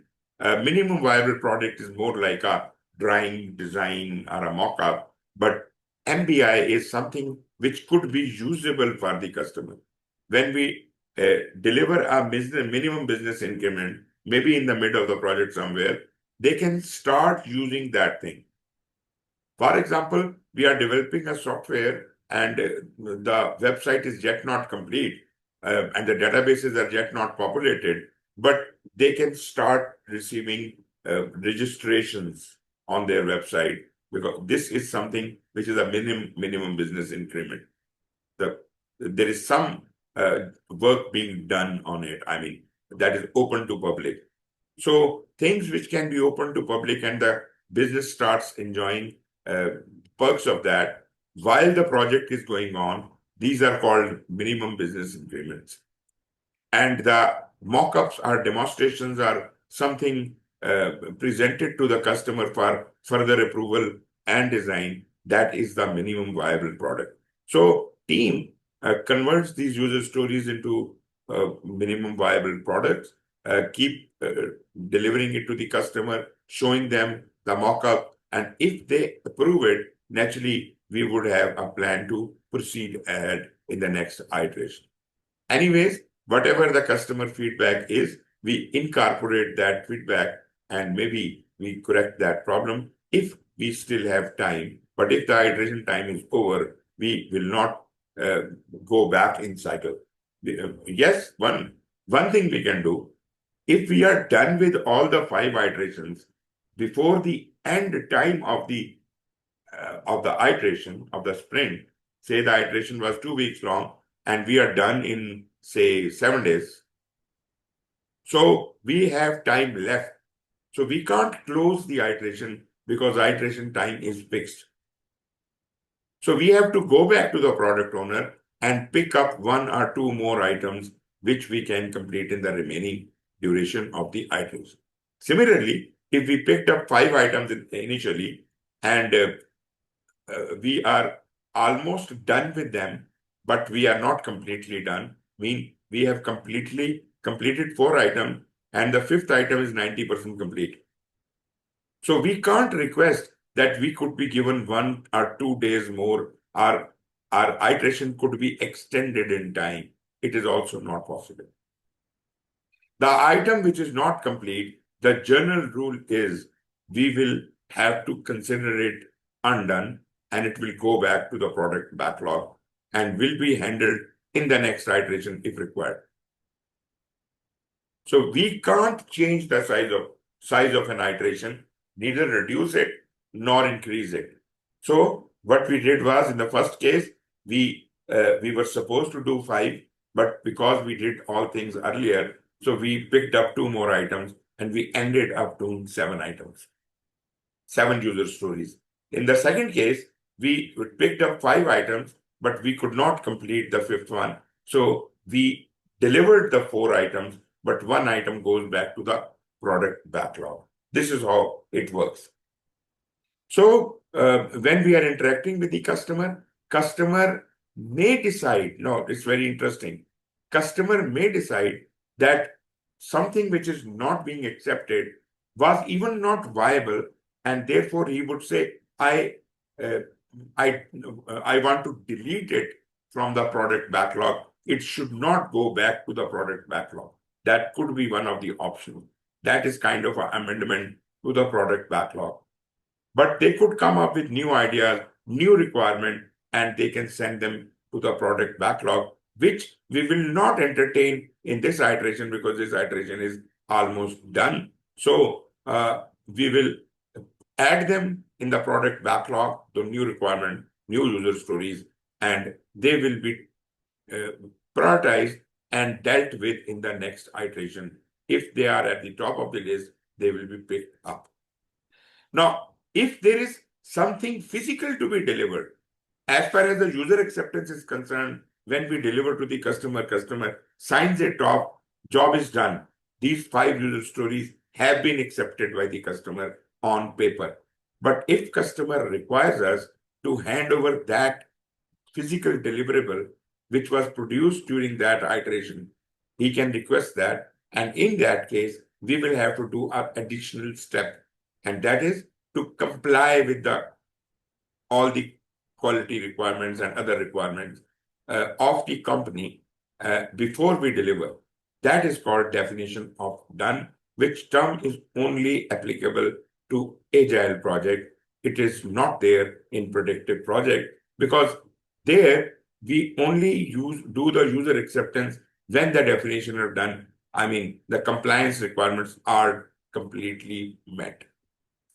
Here, there is a possibility that user acceptance at the user story level could be done separately, and definition of done, the compliance requirement, could be done separately. So compliance requirements are reserved for physical delivery of the product only. And as far as the acceptance of certain user stories is concerned, that could go on in every iteration. I suppose you understand this cycle and how it works. Michael, you okay with that? Yeah. So just with that definition of done, like we've got this cycle that's deliver to customer, and then either it sort of incorporate feedback, goes back to user story, or goes out to definition of done. So is that sort of like if it doesn't meet the definition of done, then you don't deliver and you go back to the user story? For example, I have you asked me to develop a software, and as a first step, I designed the screen and have shown it to you. Although it is not workable, it is not working, you can't use it, but this was a minimum viable product. When I have shown it as a result of one of my user stories, you were happy about it, you approved it, and that means my MVP was delivered. But the question is, can you start using it? Not yet. Not yet. That would be a minimum business increment when you can start using this screen. This screen doesn't have the backward links, no programming attached. This is just a mock-up. This is just a, something to get approval on. So therefore, it is not usable. Okay. For example, at a later stage, we have developed a module which can start registering the clients. There is a database attached to it, not the whole program, but this part of the program is working. And this is something, this is a user story I have delivered to the customer. The customer accepted it, and they want to start using it. So before I can hand over that physical product to the customer, I have to meet all the compliance requirement. That is the definition of done. It won't be required for mock-ups, drawings, and other things, which are minimum viable product. But whenever I'm delivering something of business increment, minimum business increment, which can actually be used as a product by the customer, that is the point when the definition of done must have to be met. Did I Okay, answer got your it. question? Yeah, thanks. Good enough. Colin, anything from your side? No, that all makes sense. Okay, good. Thank you. Now, this is a little question for you. A lot many fill in the blanks, but to make your life easier, the items which can be filled into these blanks are written on the left-hand side. So these are the only 4 options you have. So you tell me, what will you fill in each one of these options? First is, projects professionals use a dash R method, which can be predictive, iterative, incremental, adaptive, or hybrid. So what could be here? Project managers use a dash R method. Developmental approach. Okay, Michael, do you agree? Yeah, agree. So this is development approach. Very good. Okay. To create and evolve a dash. This dash is unique, verified product result, or capability to perform survey. What is it? Project use a development approach or method which can be predicted to create probably something. Life cycle. To Oh, create. no, deliverable.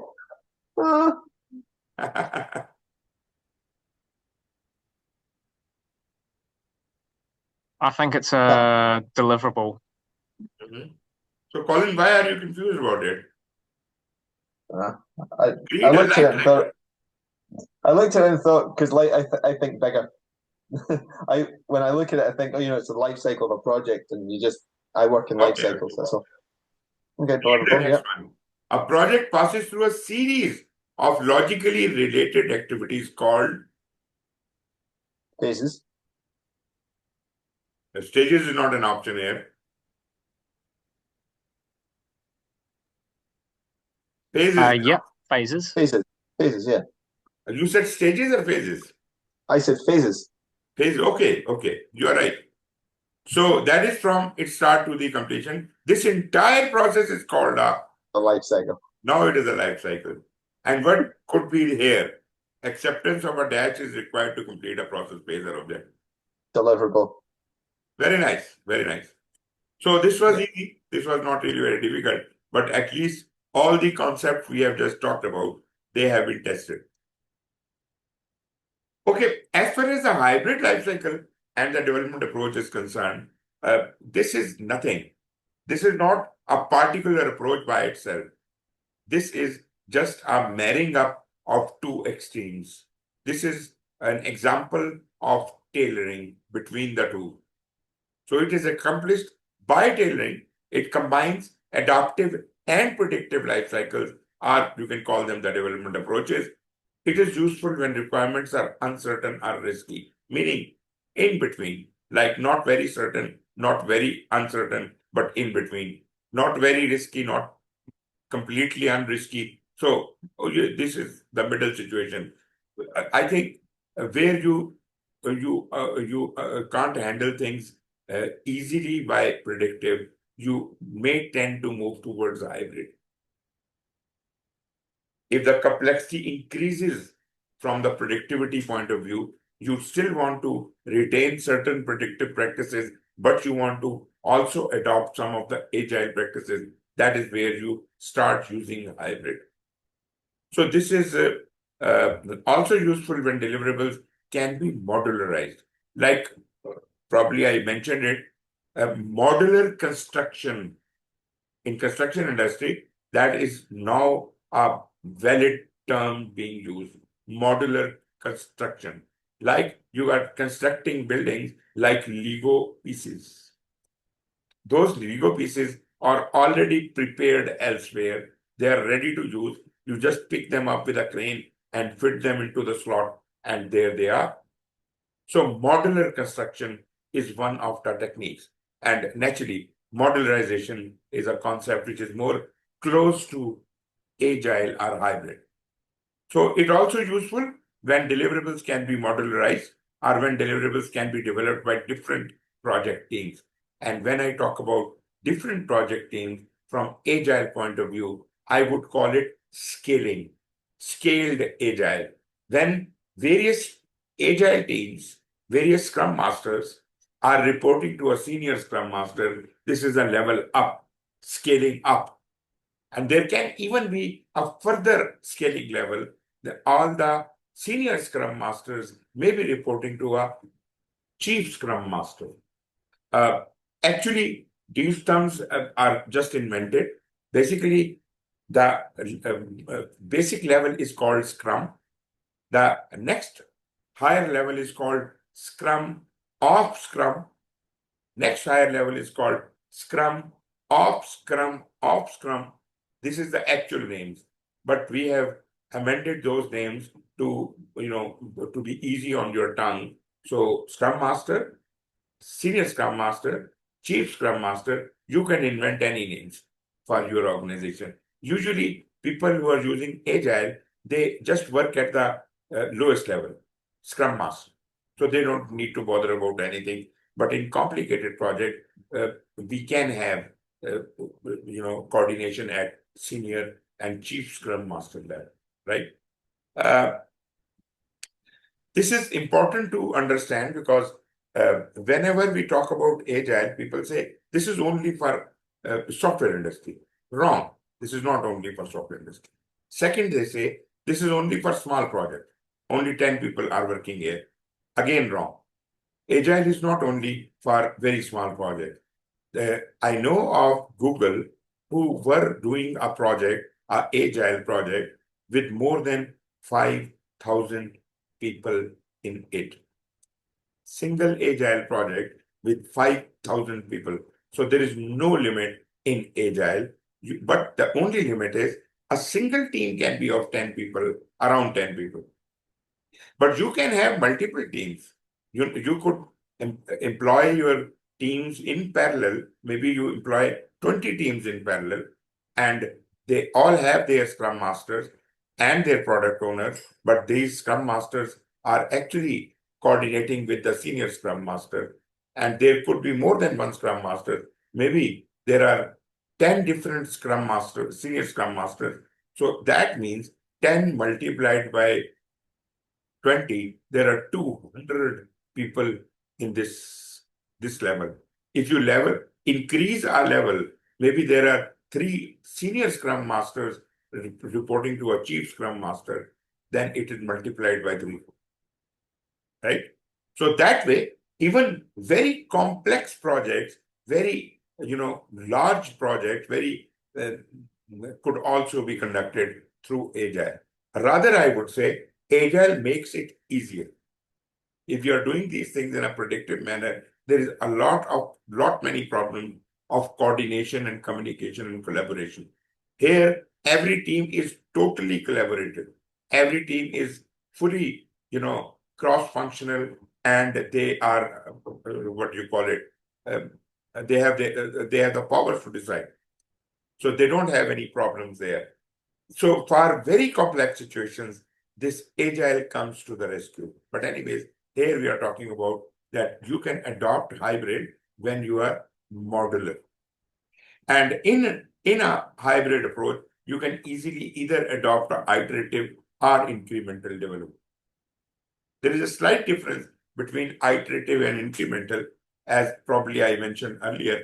Iterative is you keep doing small little work and keep contributing that, and one day you will get the whole thing done.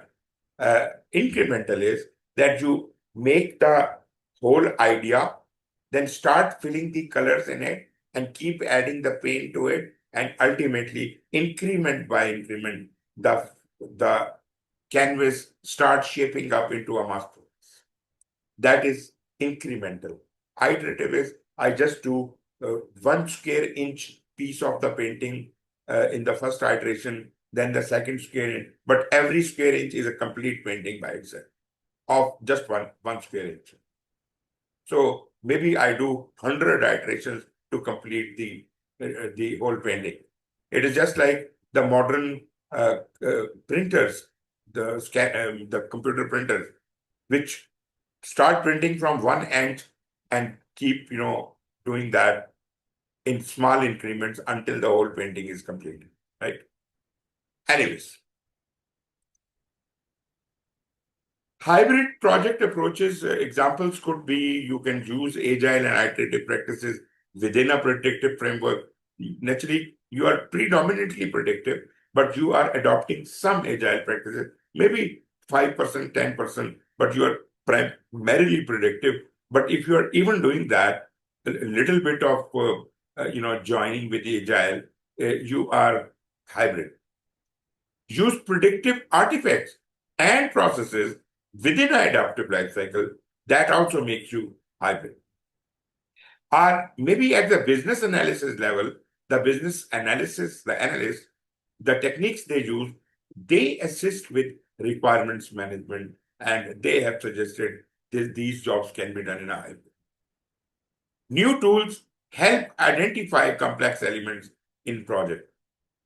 Are organizational change management methods prepared to transition project output into the output? Now, all of these things, you can debate on that, but generally it answers the same question. That is, what is hybrid? It is a combination of predictive and agile in any proportion. That is a simple answer to everything. So what all can be tailored? It is not only that you can tailor a predictive project within a predictive environment, you can tailor it outside of the predictive environment. You can get into the hybrid environment, and then you can even get into the agile environment. So the whole canvas of tailorability is very huge.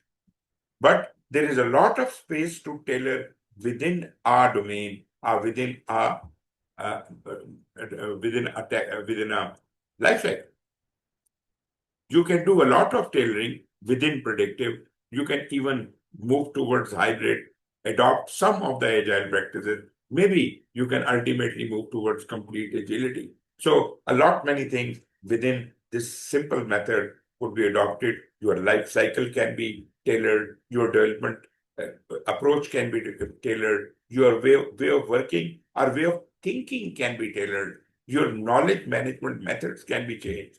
Your change management philosophy can be tailored. Your governance of the project mechanism can be amended and changed accordingly. Or the concept of benefit management, which goes beyond the project, that could also be tailored. Maybe you created an agile project which created a continuous value stream of delivery.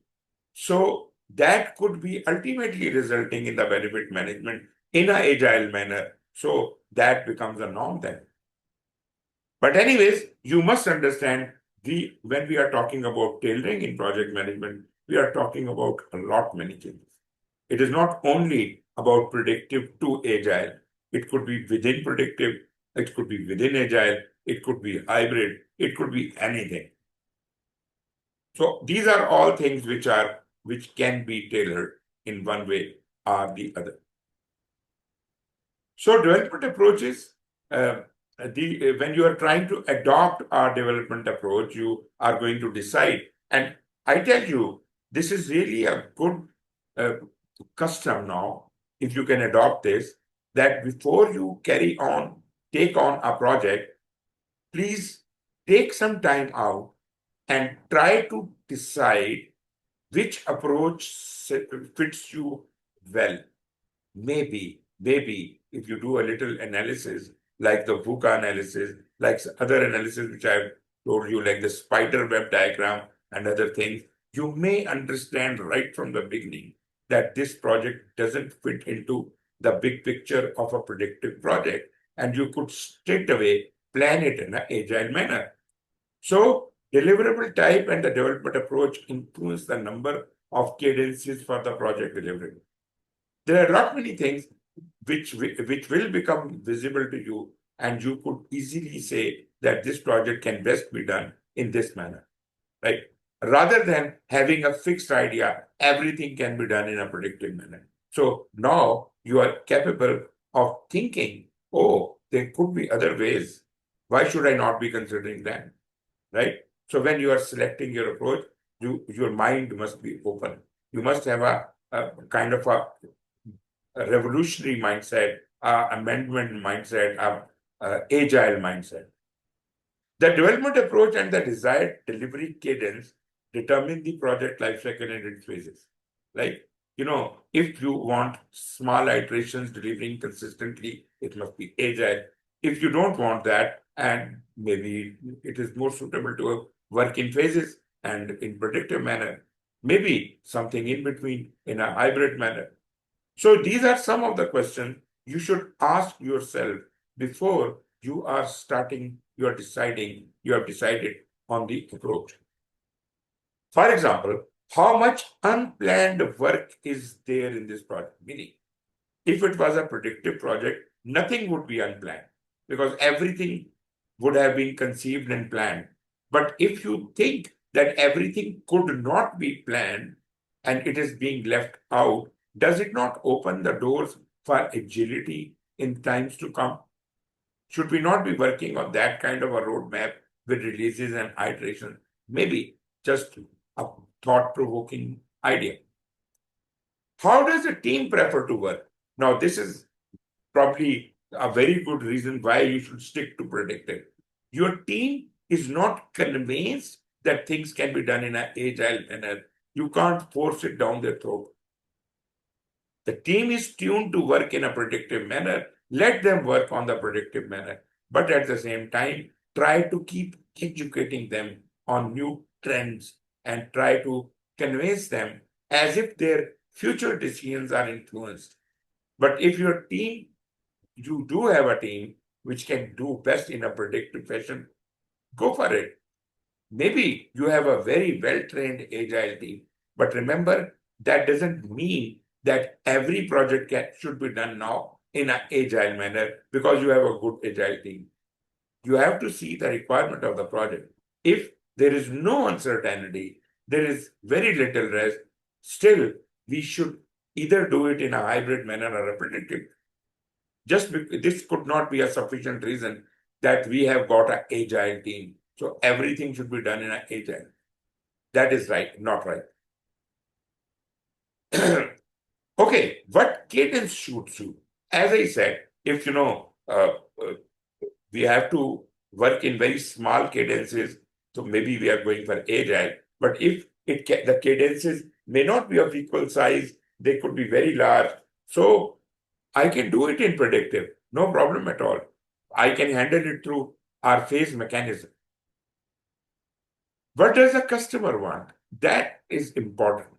Customer wants it to be done in an incremental delivery manner. We have no choice.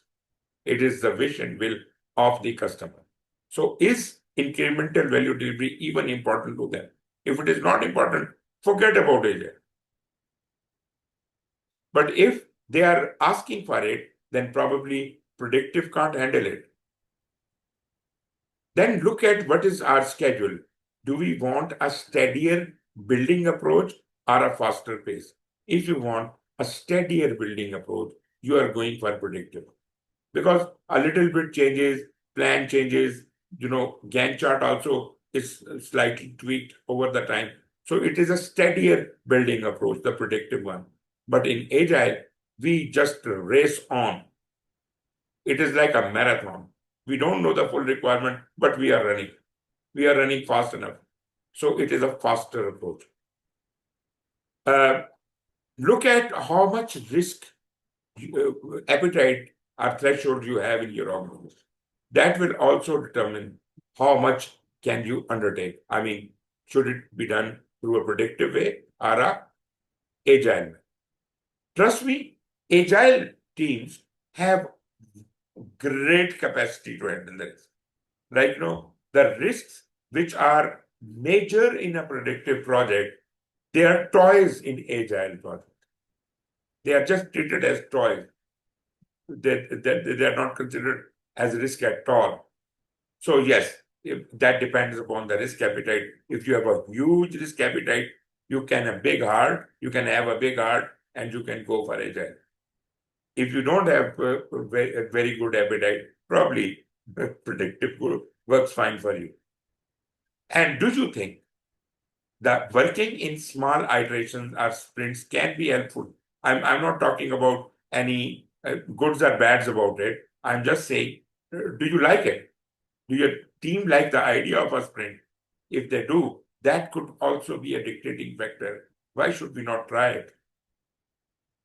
Maybe in a hybrid manner, but naturally we have to introduce these ideas with the team and play them around, tune them, and ultimately we should revolutionize. We should improve our way of working. Okay. Now, what this diagram is telling me is that if I look at, from the technical capacity on the x-axis and requirement from on the y-axis, you see. For me, the diagram hasn't appeared. I can still see developmental approaches. Is that the same for you, Michael? Just a moment. Let me see what is the problem. Yeah, same here. Is it okay now? No. Oh, yeah, it's just come through. Mm-hmm. Now, in this diagram, you can see that we have got technical capability on the bottom x-axis and requirements on perpendicular y-axis. If the technical capability required for doing a certain project, there is, you are technically sound and there is nothing very uncertain about the project. So you are comfortable. Moreover, if the requirements are also, with the customer, the requirements are well agreed. In capability, you have the capability, certainty, lot of certainty, and we are close to agreement. This is a standard case for a predictive project. So this is generally considered a simple project, which is close to certainty and close to agreement.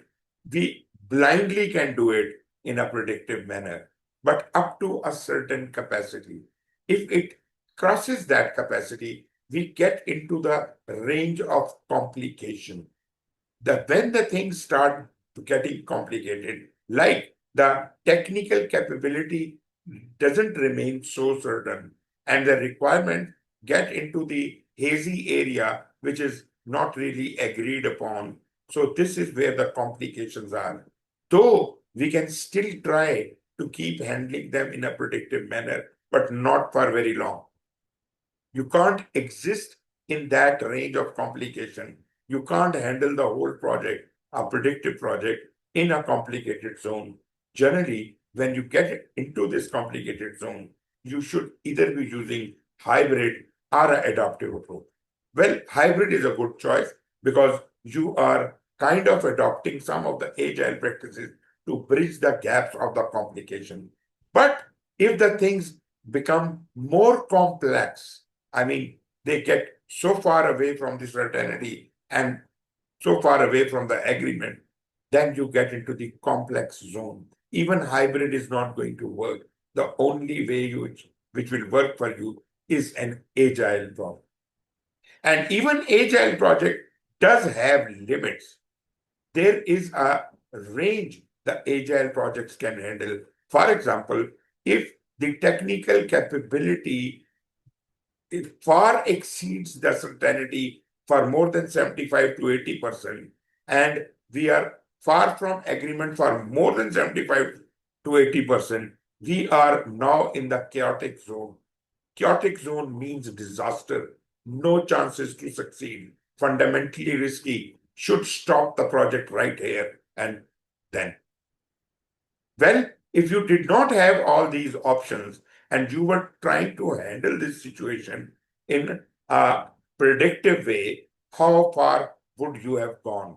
You could have dealt with a little bit of complicated zone, and then you would not know what else to do because you don't know agile, you don't know hybrid, so you are just knowing predictive.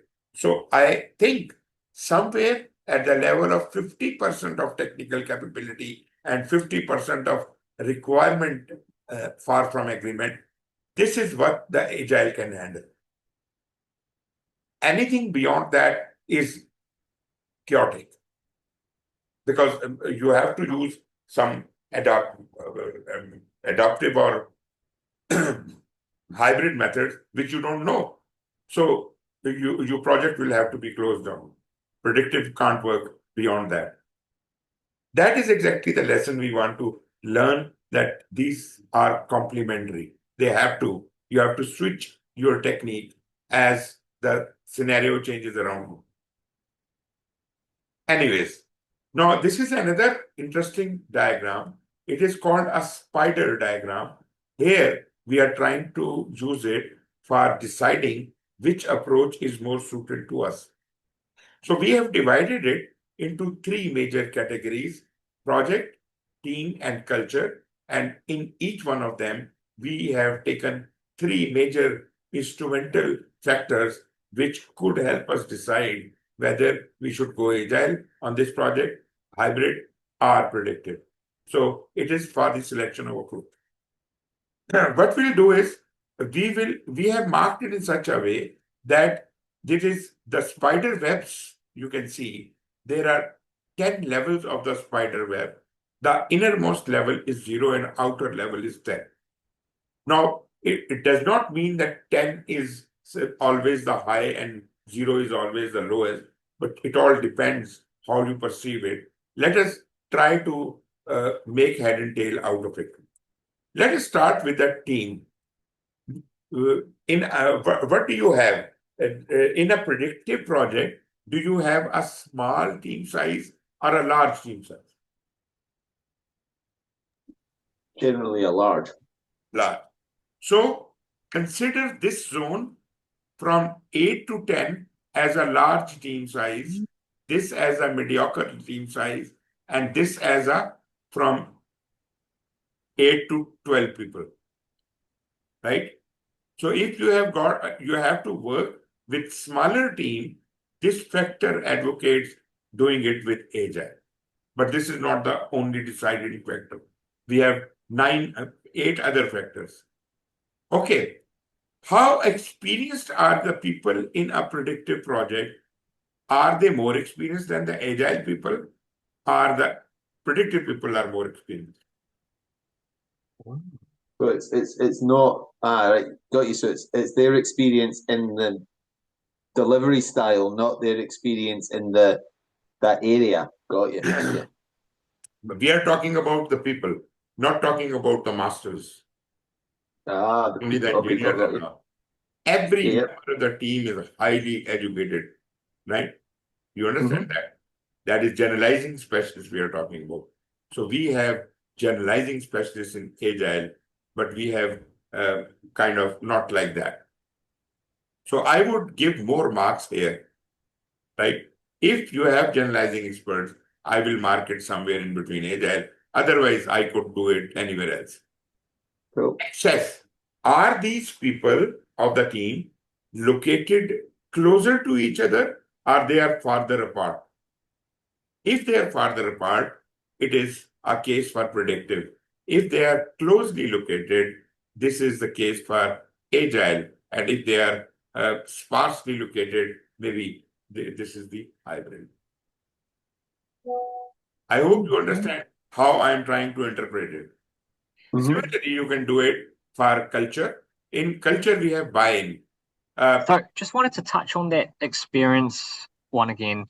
So Okay. Are you sort of implying that more experienced people would make like a predictive approach easier No. to work? Predictive approach may have a lot of experienced people, but they have large teams. We are talking about the level of experience of each team member, who carries the maximum level of experience at the team member level, right? So for that purpose, we do have generalizing specialists in agile. So as far as the experience is concerned, we have got highly skilled people, very highly skilled at the labor level, at the lowest level, that is in agile. We have a lot many labor class people working in construction and predictive project, which do not have, kind of a generalizing specialist kind of experience. If there is a I think bricklayer, he just knows how to lay the bricks. He doesn't know how to, send an email. yeah, so I'll go a different way here. So if your team is made up of subject matter experts that are very good at their job, Yes, then you'd be more in the agile space. Whereas if you're just sending it out to a large engineering firm where they're going to yeah, have juniors and intermediates and exactly, seniors all blend, exactly, you'll be more towards the outer end. exactly. But even in Agile, we may require subject matter experts and consultants to Yeah. help the team, right? But yes, you are right. They are more experienced in what. Yeah. So how does the scale work where you've got 0 to 10, As I 0 said, being in the 10, middle? as I said before, when I was explaining it, 10 doesn't mean that this is the highest scale. You have to decide it looking at the characteristics of agile versus predictive, right? So So that in the doesn't case of mean, this for example, experience one, are we sort of saying that the 0 is the high experience and the no, 10 is the low experience? yeah, in this case only. Okay. As far as Okay. experience is concerned, in this case, yes, high experience is there and low experience is there. For the access, closer access is here and farther access is here, right? Yeah. You got it? You have to define. Yeah, got it. You have to define it for every characteristic, for everything. Okay, let us talk about where we have better buy-in.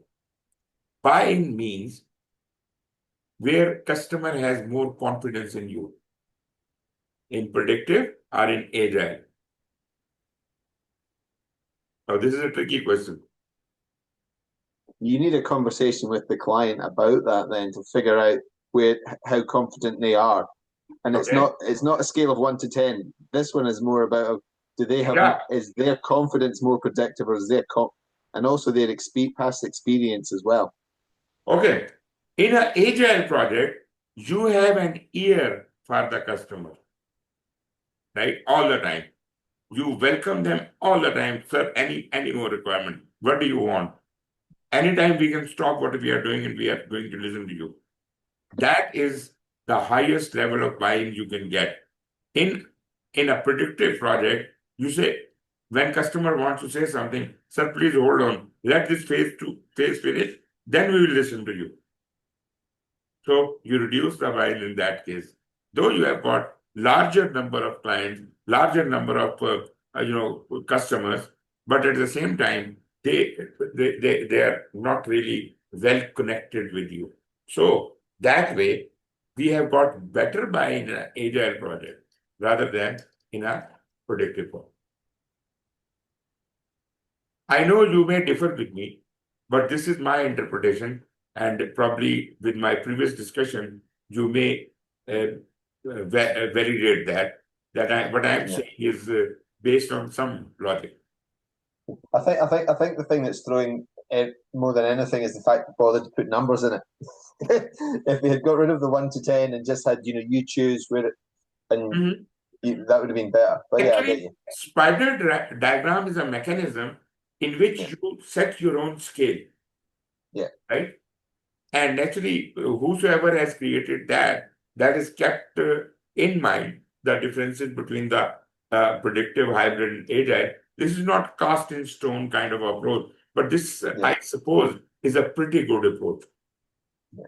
It actually, when you link all those dots, that shows you which is the place where most of your dots are located. For example, in this case, most of the dots are located in agile.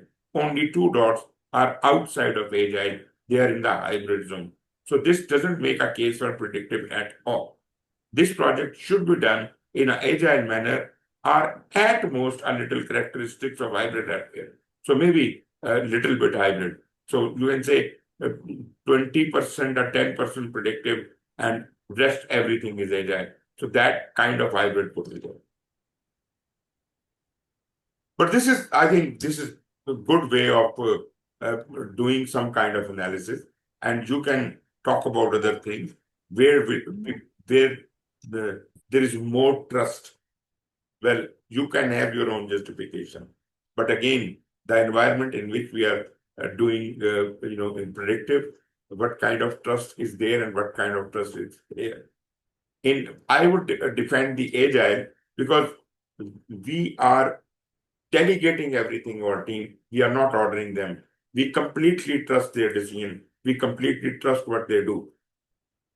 In a predictive environment, we want to keep a tab in everything. We want to do our teams be doing our bidding.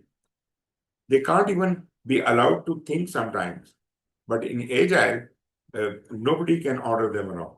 So probably I would say more trust is there in agile environment.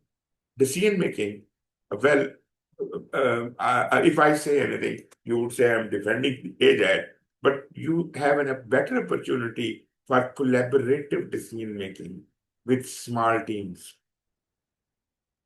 Decision making in predictive might be coming from a single person. They might be, inclined towards certain direction, and therefore it might not represent the voice of everyone. In project, if the project is very critical, that means agile. If the delivery is required to be very frequent, that is agile. If you have a lot many changes going on in the project all the time, it is agile.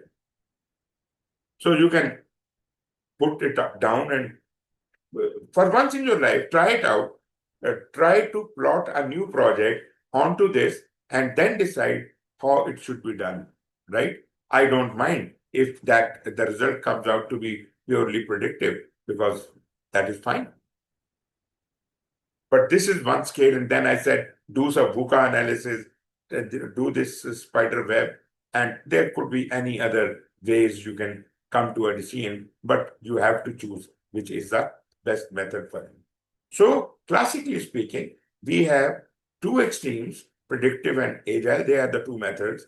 And anything in between or any combination in between is hybrid. In adaptive, we are highly iterative and incremental. And in predictive, we are not iterative or incremental at all. In the hybrid, we could be a bit iterative and incremental, but in adaptive, we are totally iterative or incremental. Hybrid is a good way because that creates a kind of a compatibility with both the methods, finds out a middle way, finds a proportion, looks at the level of interactivity and all. So, generally speaking, adaptive would be great, but when you are using hybrid, that could also serve the predictive people. They would easily be, they will be all right with it in hybrid. Predictive people won't object, but when you tell them, let's do it, the whole project in an agile manner, they may have reservations. Because predictive, hybrid is still having a lot many predictive practices, maybe sometimes 80%. Okay, there is a little video on it. Let me.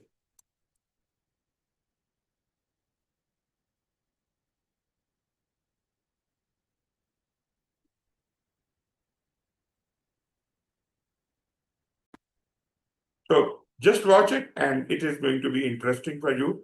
It is about the ways of working. The word iterate, it comes from the Latin iterare, meaning to repeat. Thus, an iterative way of working repeats itself over and over, optimizing itself each time it does. In an iterative process, work flows into the product backlog from minimum business increments and from the release roadmap. The product backlog is where the team collects all the work flowing to the team. The product owner prioritizes the product backlog, signaling to the team what work is the most important. At the start of each iteration, the team pulls the work they plan to do from the product backlog into the iteration backlog. This is a key point. The team pulls the amount of work it thinks it can get done during the iteration, not the product owner, team manager, or stakeholders. The iteration is the time box around the team's work.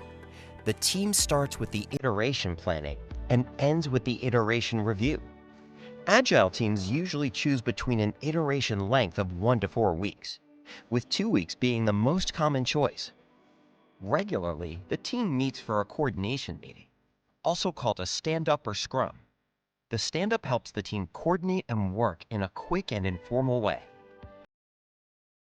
The iteration review ends the iteration. This review has 2 parts. It reviews the product and solution built in the iteration and the process, how the team worked together, and what got in their way. In the demo, the team showcases what they accomplished in the iteration. The demo focuses on value delivered and feedback from stakeholders.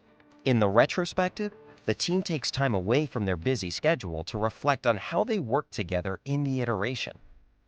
What aspects made them go faster and be successful? What aspects got in their way of reaching their goals?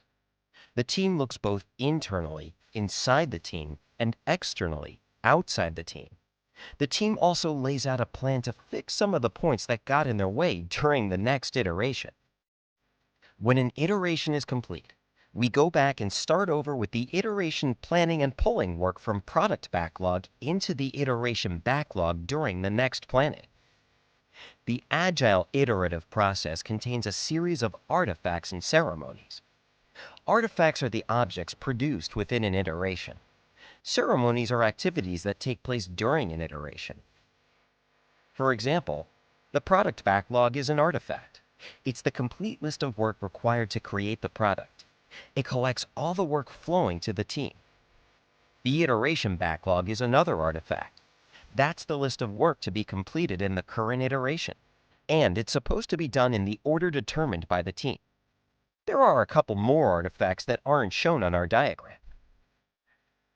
User stories capture a description of a feature from an end-user perspective. A user story describes the type of user, what they want, and why. A burn-down chart is a graphic representation of how quickly the team is working through user stories. I'm sorry. From an end-user perspective, a user story describes the type of user, what they want, and why.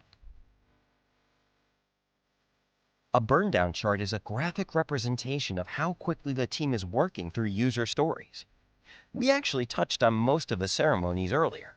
These include iteration planning, the coordination meeting, the iteration demonstration, or demo, and the iteration retrospective. Okay. So you have some idea how this works. Actually, the remaining slides are just the description of the same idea.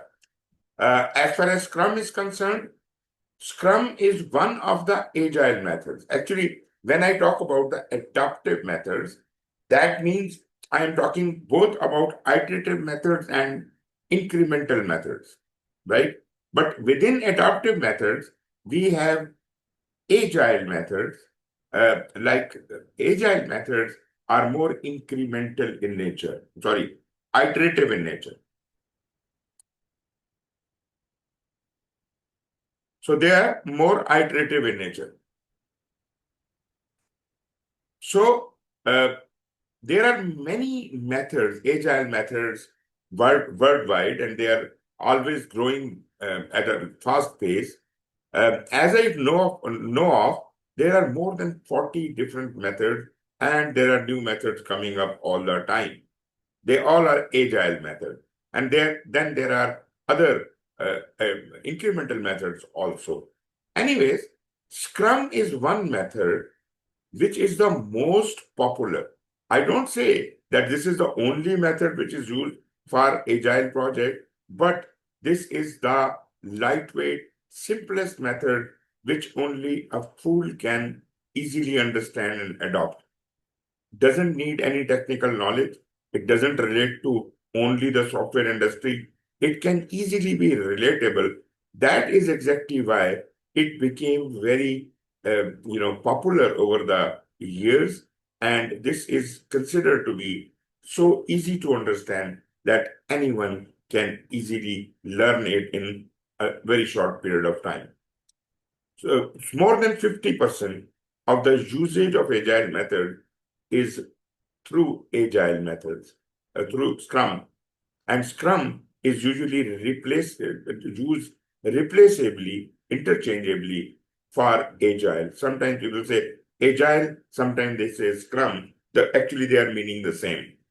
But if specifically you're using some other method of agile, probably you would be using their terminology, which is slightly different from this terminology, right? So we have used that. Scrum is implemented at a product development team level. The roles are called Scrum Master and the Senior Scrum Master. But if I am talking about a normal agile, and I don't want to use the word Scrum here, I would call agile leader, or maybe I call agile coach. That is the role of the Scrum Master. The alternate name could be agile leader or agile coach. Similarly, the senior Scrum Master may then be called as a senior agile master, a senior agile leader, or something like that. So, but naturally, people are more familiar with these terminologies: Scrum Master, Senior Scrum Master. Otherwise, as I told you, a more difficult name for a Senior Scrum Master is Scrum of Scrum Master. A more difficult name for a Chief Scrum Master is Scrum of Scrum Master. Do you want to call them by these lengthy names? Naturally, we want to reduce the size of the name. Then we have got the ceremony. Ceremonies are the meetings. I'll show you what these ceremonies are. Then we have got iterations. Iterations in Agile are called sprints. So we have been using interchangeably iteration or sprint, but sprint is a word used in Scrum. Scrum Master is a term used in Scrum, right? In Agile, we call them iteration. Sprint is called an iteration. Scrum Master is called an Agile leader, Agile lead, or something like that. So you must be very well conversant with the Scrum, because Scrum is referred everywhere. In Scrum, these are various ceremonies. Sprint planning. When we start the iteration, the first thing we do, the team sits together to plan. Team collaborates with the product owner. First, they pick the work from the product backlog. Then they sit together. Then, while they are working on a daily basis, they will have a stand-up meeting, which here is called, that stand-up meeting is called a daily Scrum. Short daily meeting, which extends to 10 to 15 minutes. It is not considered to be a status meeting, but it is actually where the teams tell, each team member tells what they were supposed to have done today, what they have done, and what they are lacking, and how they are going to catch up tomorrow. It also serves to record all the impediments in front of the project team lead, the sprint Scrum Master, as if he can make sure that those impediments or obstacles are removed before the next day dawns. Then we have got a sprint review. It could be the demonstration of what we have created to the customer, as if they can approve or reject it. That is a sprint review. And then we have got a sprint retrospective. This is a team-only meeting. Team members sit together after the sprint review, approval or rejection, whatever, and they analyze what we did right in this iteration, what we did wrong, and what we learned out of it, as if they can apply these lessons learned directly into the next iteration. These are the ceremonies. If you talk about general agile ceremonies, there could be some other terminologies like product strategy meeting, where the roadmap is created. That is between the product owner and the customer. Then we have got daily stand-up or just stand-up, which is equivalent to daily Scrum. Then we have got backlog refinement. That is happening at the product owner level, because when he is kind of processing the product backlog and refining it and prioritizing it, That is called the backlog refinement. Generally speaking, the first time he orders the backlog is called backlog prioritization. But after one iteration, when new requirements are added, team helps is to further refine it, to further prioritize it, what we call reprioritization. And another term is used here, backlog grooming. We groom the backlog. Like we groom the bushes outside our home, the bushes which are coming out of the ordinary, we cut them off. We groom them. So similarly, we groom the backlog.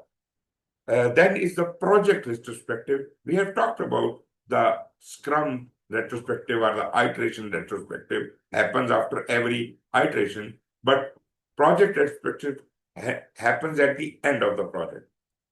And there is also a possibility of a release retrospective, which could happen at the end of every release. I'm going to skip these questions because I just want to do away with this. I just want to show there is nothing new here. Yeah, we are done with this chapter. But now you want to take these questions, I can come back here or I can close as you wish. I'm good. Okay, which of the following is not a benefit of planning for a minimum viable product? No, sorry. I mean, I'm good. I don't need to do the questions because I need to head away anyway because it's 3 o'clock. Okay, fine. So we are skipping the questions. You can look at them, and that is done. This will be recorded also, and you can refer to it. Thank you very much. We are done with lesson number 2, and tomorrow we are going to start with lesson number 3. Right? We are going to get into the planning thing. Thanks, Suhail. Thank you. Thank you, Take mate. care and bye-bye. Cheers. See ya.